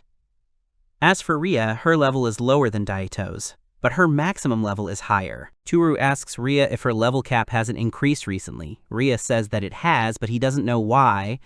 The girl asks Toru if she knows anything. Toru wants to explain something, but suddenly Daito appears and asks the boy if he and Rhea really did that. She says that since that time, the boy has never done that to her. After a while, they began to move through the dungeon. Rhea was in the lead, the mage Diito was in the center, and Toru and Shizuku were bringing up the rear. Finally, they reached the 4th floor and asked if this was really the shortest route. Daito said that it was, and it was fast. Toru said that walking for 4 hours while fighting monsters was not very fast. Rhea says it's pretty quick to get to the boy's room. She had to wander around for about half a day before the poison knocked her out. Daito says she's traveled to and from the surface a lot, so she's used to it. Toru asks if they should rest a bit. It's just lunchtime. Daito says the boy is right, and there is a fountain not far from here, so they can get there. The boy asks how far it is, and Daito says an hour's journey. Then they started to make their way through various obstacles. Then they came out into some room. Toru said that it was quite easy to move here. The roots did not interfere, and it was spacious. Daito says that they have reached the fountain and then shows the fountain to the boy. He looks and realizes that it is a fountain. Suddenly he notices people in the corner of the room and realizes that they are people from another world. Toru said that they look strong and Shizuka agreed with them. Toru says that Shizuku is a white slime and maybe we should hide her from people. Daito says that everything is fine, at least for now. The Adventurers Guild forbids parties from attacking each other. It's better not to provoke the guild. Daito said that these guys are not very strong.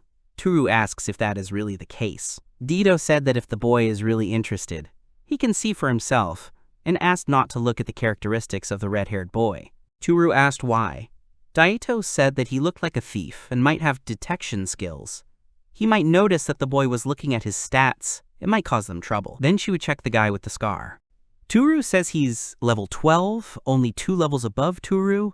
Daito says he's so-so then. He made it to level 10, so he's pretty average. He became an adventurer about 3 years ago. Fighting even one monster while below level 10 is tantamount to suicide. Killing a giant centipede at that level is simply unheard of. Yet the young man managed to do it in the comfort of his room by simply pressing a button. Toru said that they already knew that they weren't very strong. Daito said that she could tell just by looking at them. Toru said that it was as expected of an experienced adventurer. Toru decides to have a snack. Rhea asks if Toru really made it himself.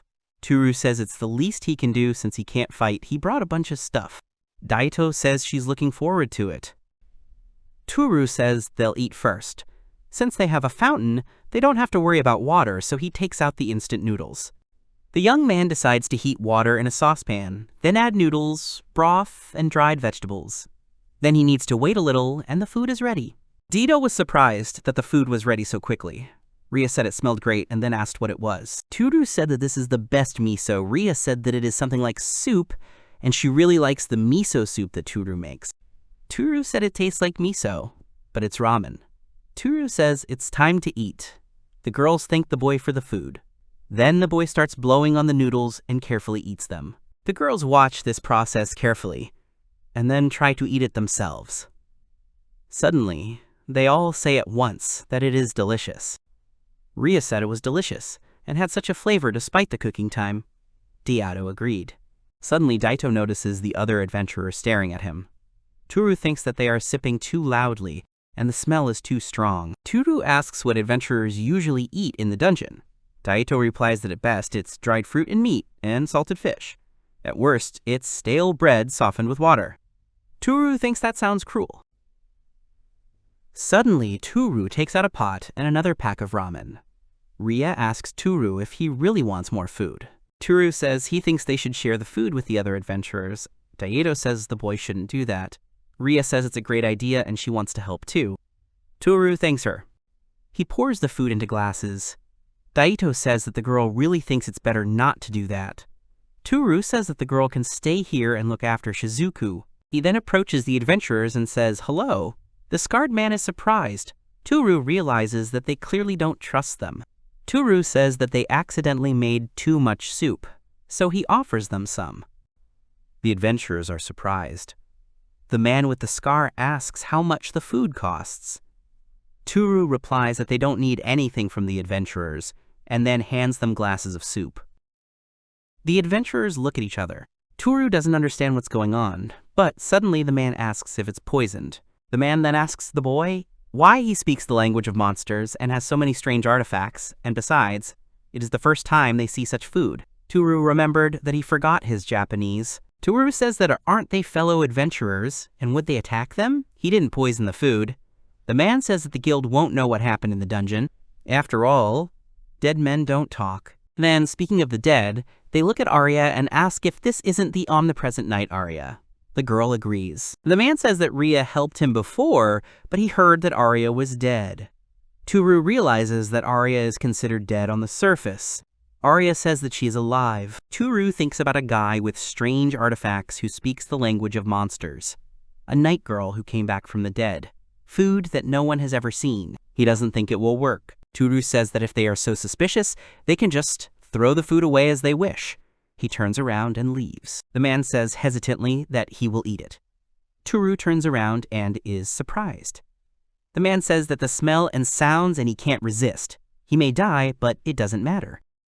He tries the food and then says that it is incredibly delicious. Toru is surprised and asks if it is really delicious. The man smiles and says that it is simply amazing.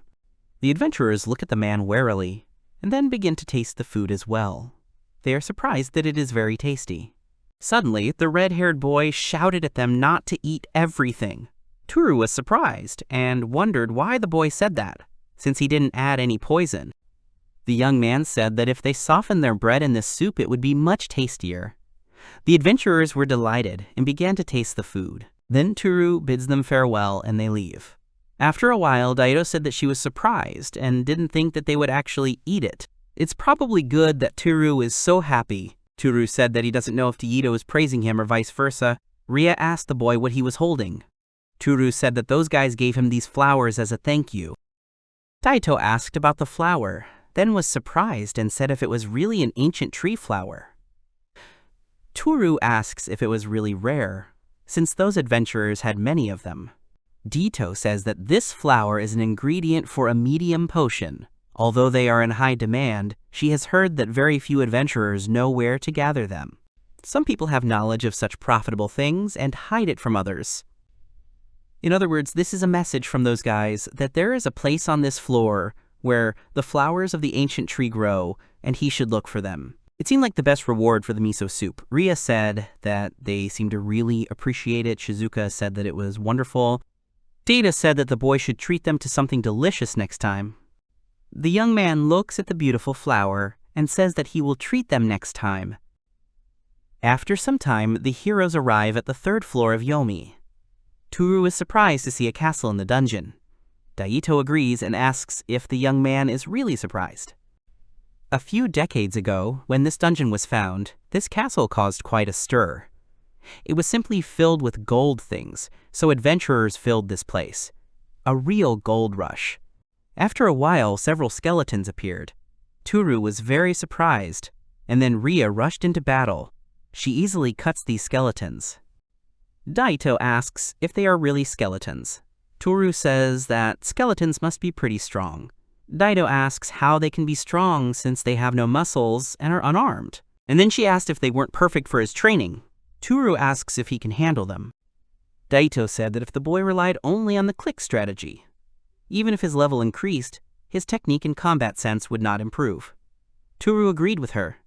Rhea said that she would carry their things, and the boy could use her shield. Toru says that the shield is very heavy, and to carry something like that all the time, you have to be incredibly strong. Rhea asks if the boy really doesn't like strong girls. Daito asks them to stop filtering everything. Toru thought he had no choice. After a while, the young man dealt with several skeletons. He thought they were weak, but there were so many of them. Suddenly, Toru stumbles, but Rhea catches him. The girl asks the boy if he is okay. Toru agrees, but as expected, he is already quite tired of all this. Rhea smiles and says that they are almost to the place where they can set up camp, so she asks the girl to be patient a little longer. After a while, they arrive at the right place. Someone tells Toru's group that there is a free place downstairs. Daito thanks him. They come to the prison cells, but here they will calm down. Rhea said that here they do not need to worry about monsters attacking. Daito agreed and said that there are also adventurers hired by the guild who are watching this place. They enter the cell. Toru says he is tired. Rhea replies that they will continue on another day so the boy can rest a little at night. They eat oatmeal and then go to bed. The next day, the boys wake up and start having breakfast. They are about to continue their journey, going up the stairs.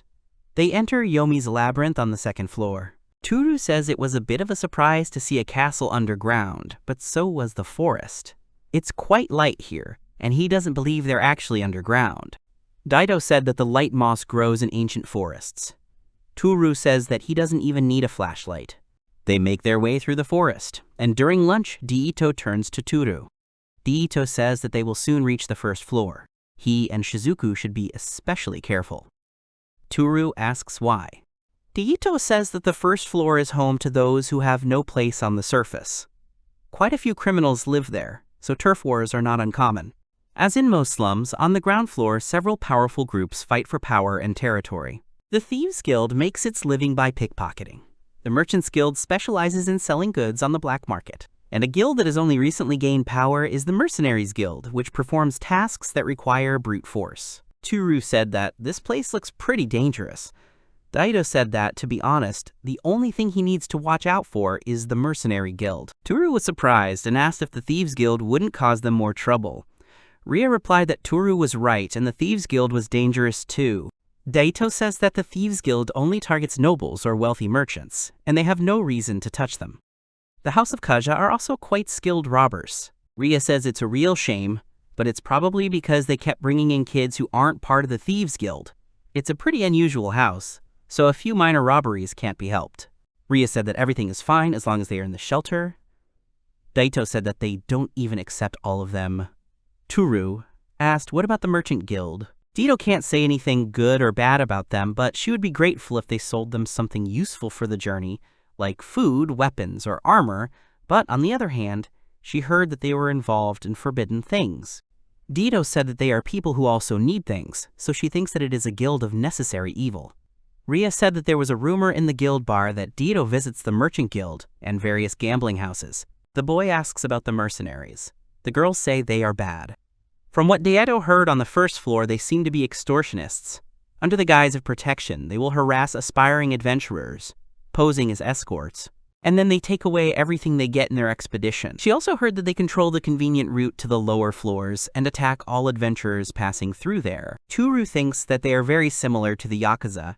Adventurers and the like would refuse such a thing. Daito says that is true, but if they do that, they will be in the minority.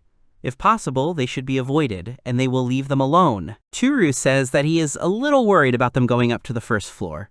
Shizuku agrees with the boy. Daito says that the boy looks unusual, Shizuku is a rare white slime, and they have a high chance of being discovered. Toru says that they can transform Shizuku into his clothes. Daito asks about it. Rhea says that someone could use the equipment appraisal skill on Toru's clothes because they are unusual. They might find Shizuka if they do that. Toru says that Shizuku can become something that will allow him to blend in with the locals. Toru asks Shizuku if she remembers what the people on the 4th floor were wearing. The girl agrees. Toru asks her to try becoming an adventurer's equipment. Shizuku agrees and acquires the armor form. Toru asks the girls if he can go in it. He can hide Shizuku like that. Shizuku said the armor looks great on him. Rhea says that the boy looks like an experienced adventurer. Daito agrees with her. Toru adds that it would look a bit strange if his weapon was a pickaxe, so it would be better if it was an iron sword. Daito says that's fine. When they get to the first floor, they'll buy a sword. Toru asks if that's really the case. They set off. After a while, the boys arrive at Yomi's labyrinth on the 1st floor. Toru said that he had heard, of course, from stories, but the atmosphere here is more relaxed than he thought. Rhea replies that this Hona is in the Merchant Guild's territory. It is still the best part of the city. Toru asks if this is true. Suddenly, someone calls out to the young man. He turns around and sees many beautiful girls, elves, who call him and ask if he wants to play with them. Shizuku says that Daito and Rhea are looking at the master. Toru said that it was the first time he saw other elves besides Daito. Daito said that they are the most common elves that can be found anywhere, and she is a high elf. The girl asks not to put her on the same level as these scoundrels working here. Then they walk around the city. Toru asks if there could be a weapons shop here. He asks the girl if she will buy him a sword. Daito agrees and says that if it is not too expensive. They enter the shop and look at the swords. Daito points at the swords and says that these look pretty good. Toru says that this shine and this hardness. Without a doubt, a great sword. The male merchant says that the boy has excellent taste. They buy a sword. Daito said that she can't believe that the man sold them the sword for only half the market price, and that it was a good deal. Rhea asks the boy if she can examine the sword a little. Toru asks how it is, and if it is cool for its price.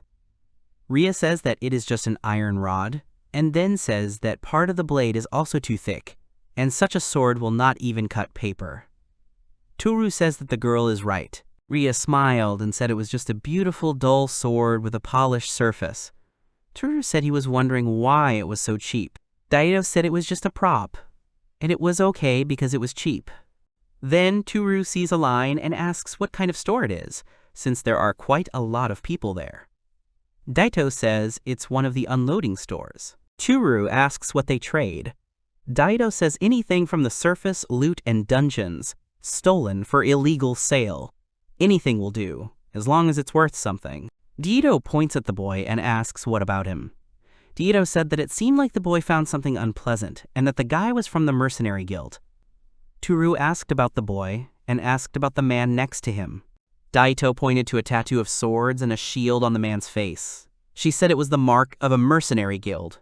Daito told Toru to never start a fight with them. At that moment, Rhea approached the man and asked if he was selling it.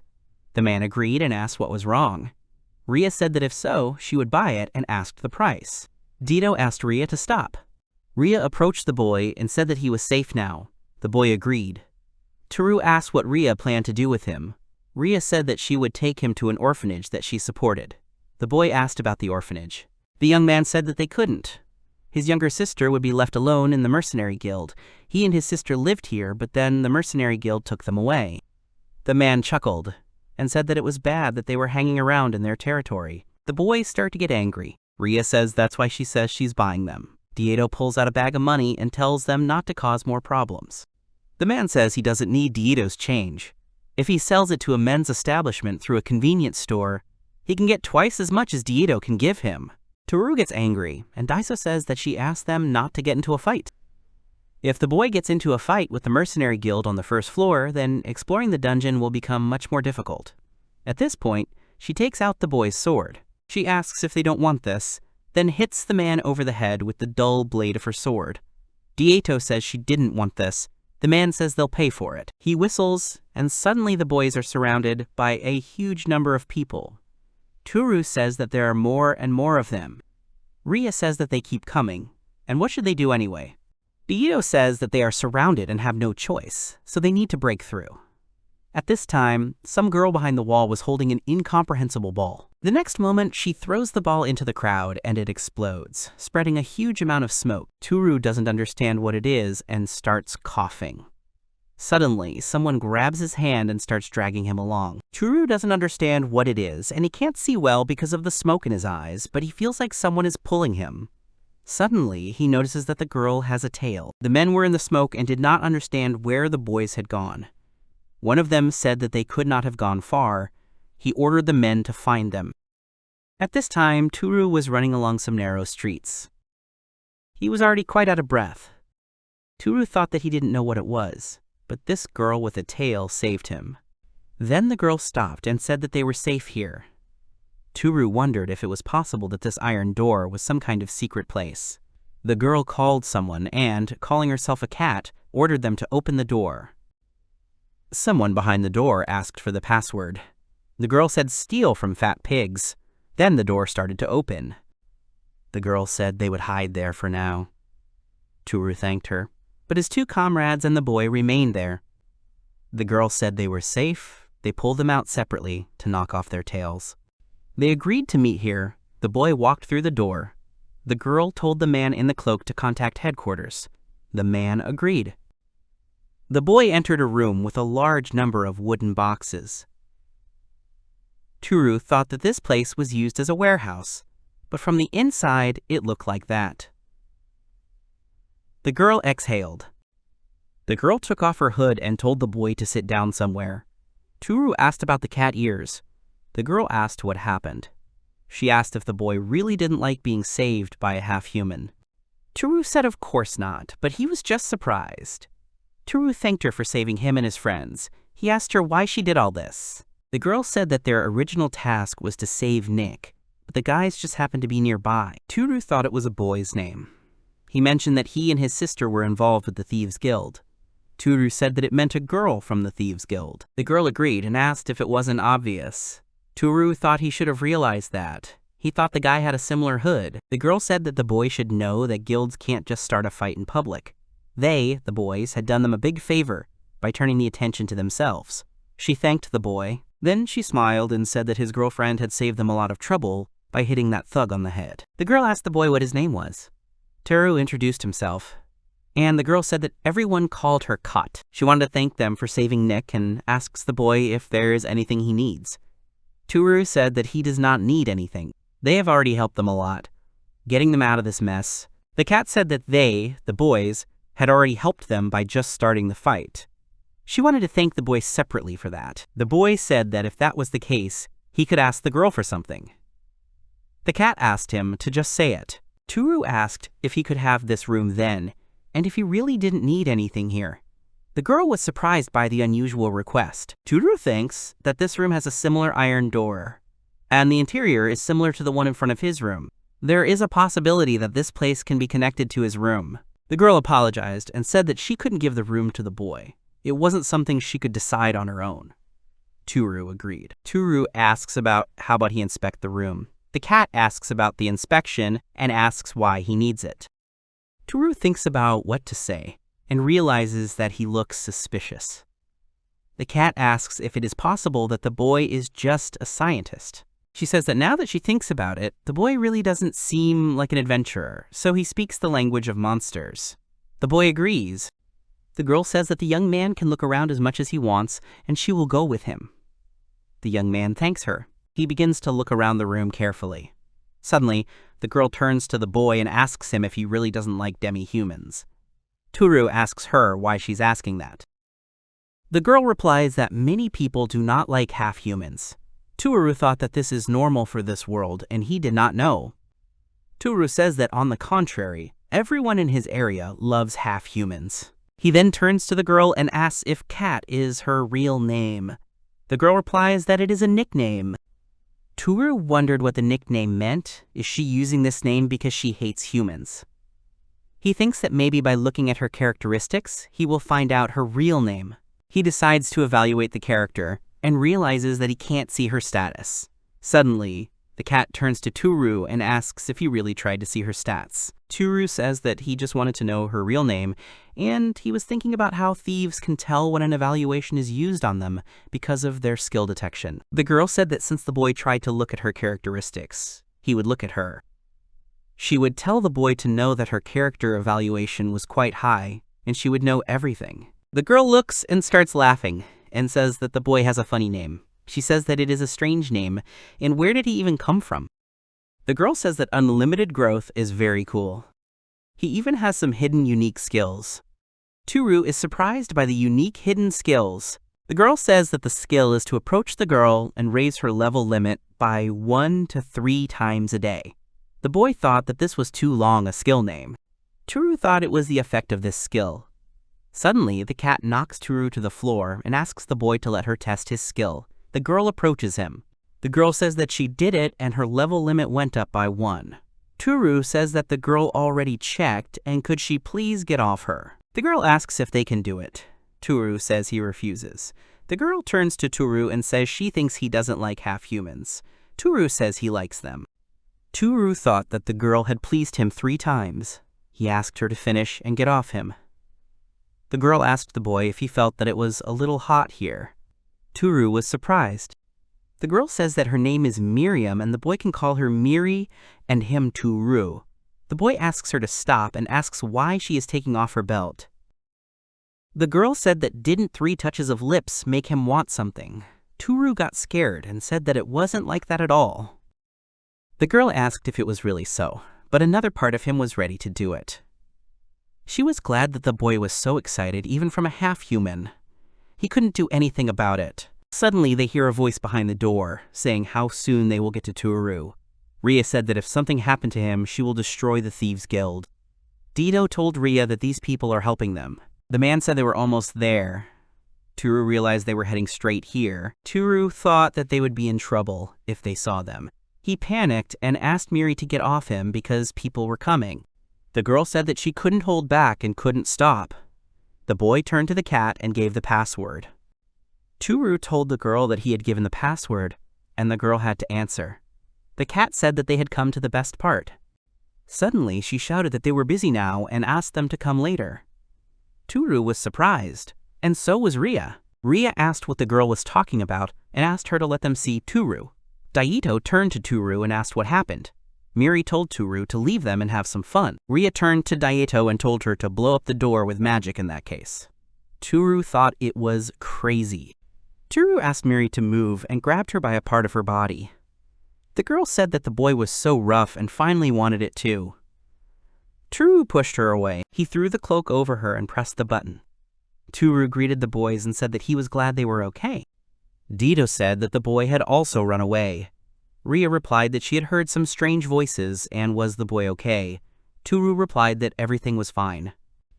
Daito said, "What about Miri?" She said they were busy or something. Toru said she was a little busy cleaning. He suggests they go inside and wait for a while. Later, Toru said that he was wondering what happened to them, so he's glad they made it here. Rhea agreed and said that they still had problems. It would be dangerous for them to be seen by the mercenary guild.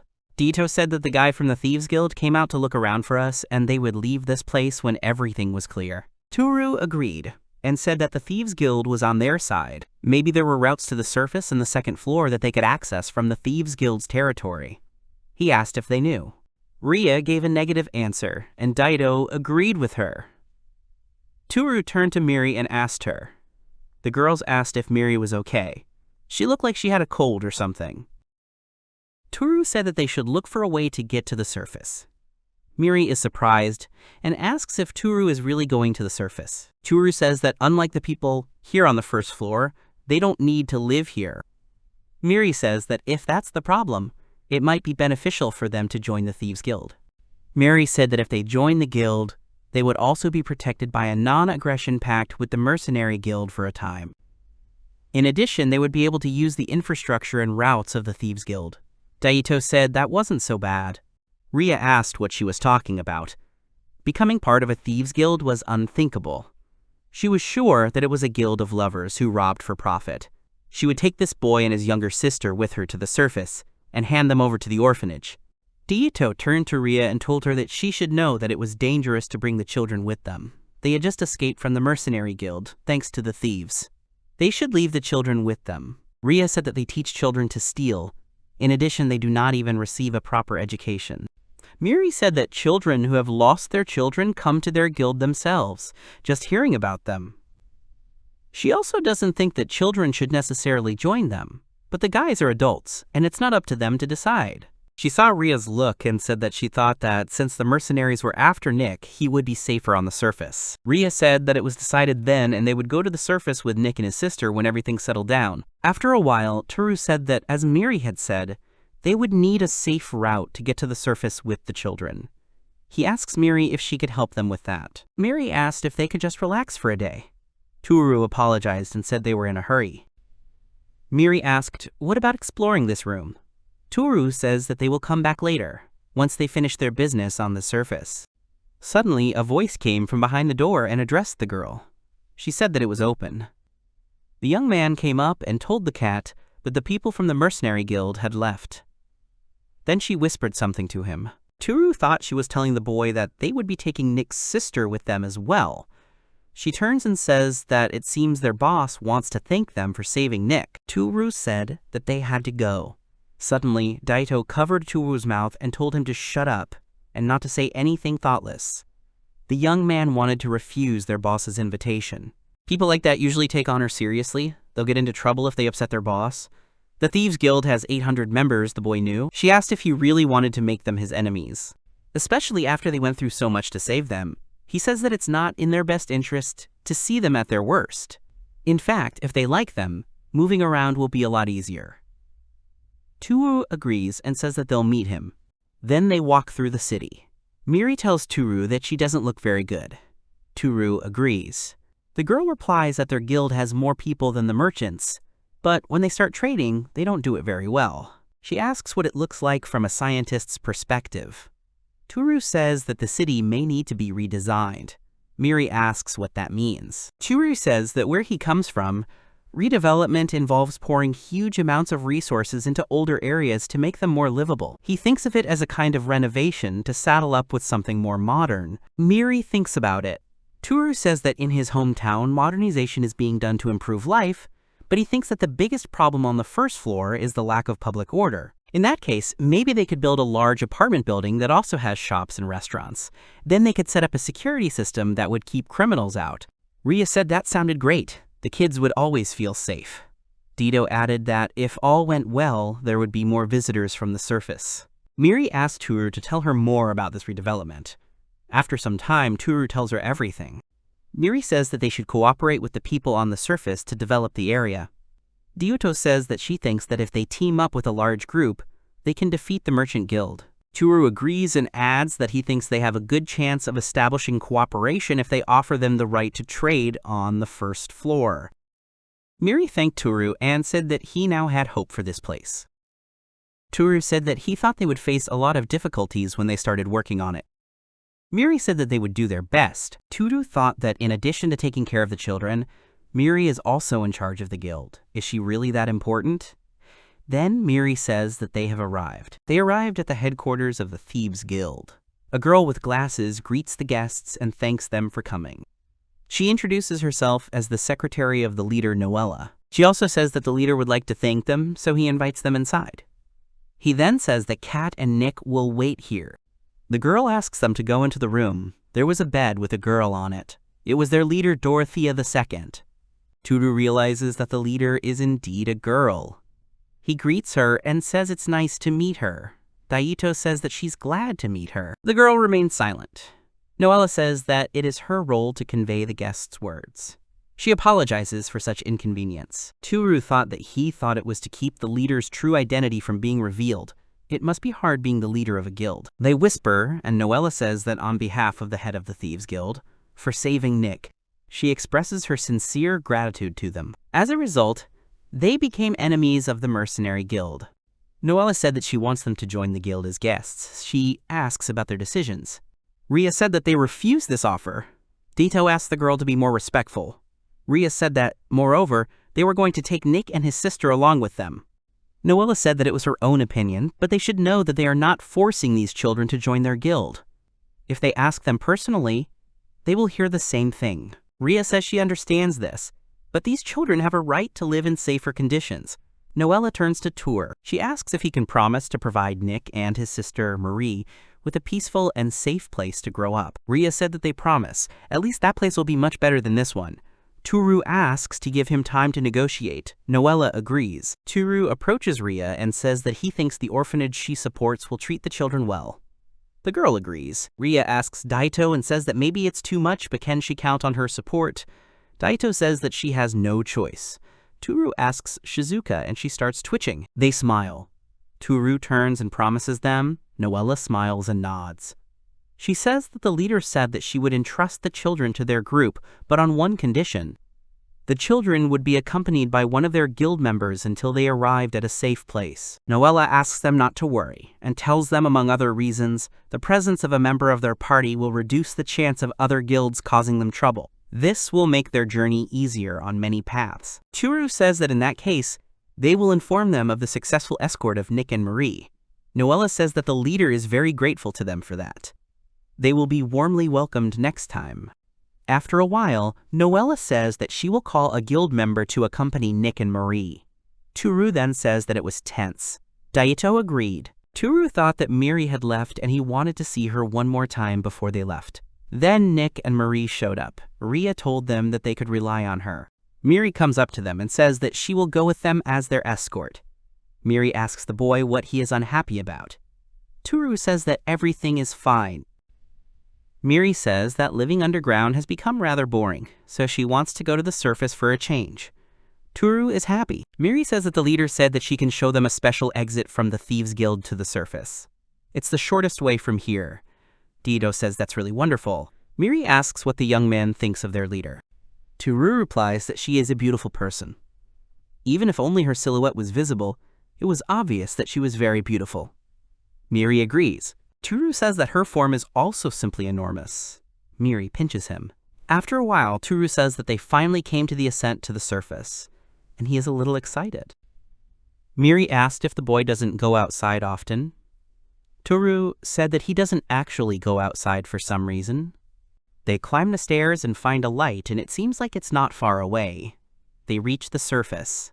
Toru thought that this is what the other world looks like. He sees a city. Rhea says that the city is Heraklion. Since it is near the Yomi Labyrinth, it is also called Yomi City. The Adventurers Guild is also there. Rhea asks the boy how he likes their world. Unlike Toru's room, they don't have electricity or computers. Daito asks Rhea not to say that, because they also have shops and many comforts in the city. Turu asks Shizuku what she thinks. Shizuku says that the air here is so clean, and the sun is so bright, and the villa is just incredibly beautiful, and this world is the best. The girls smiled and decided to show Turu around and drag him to all the places in the city.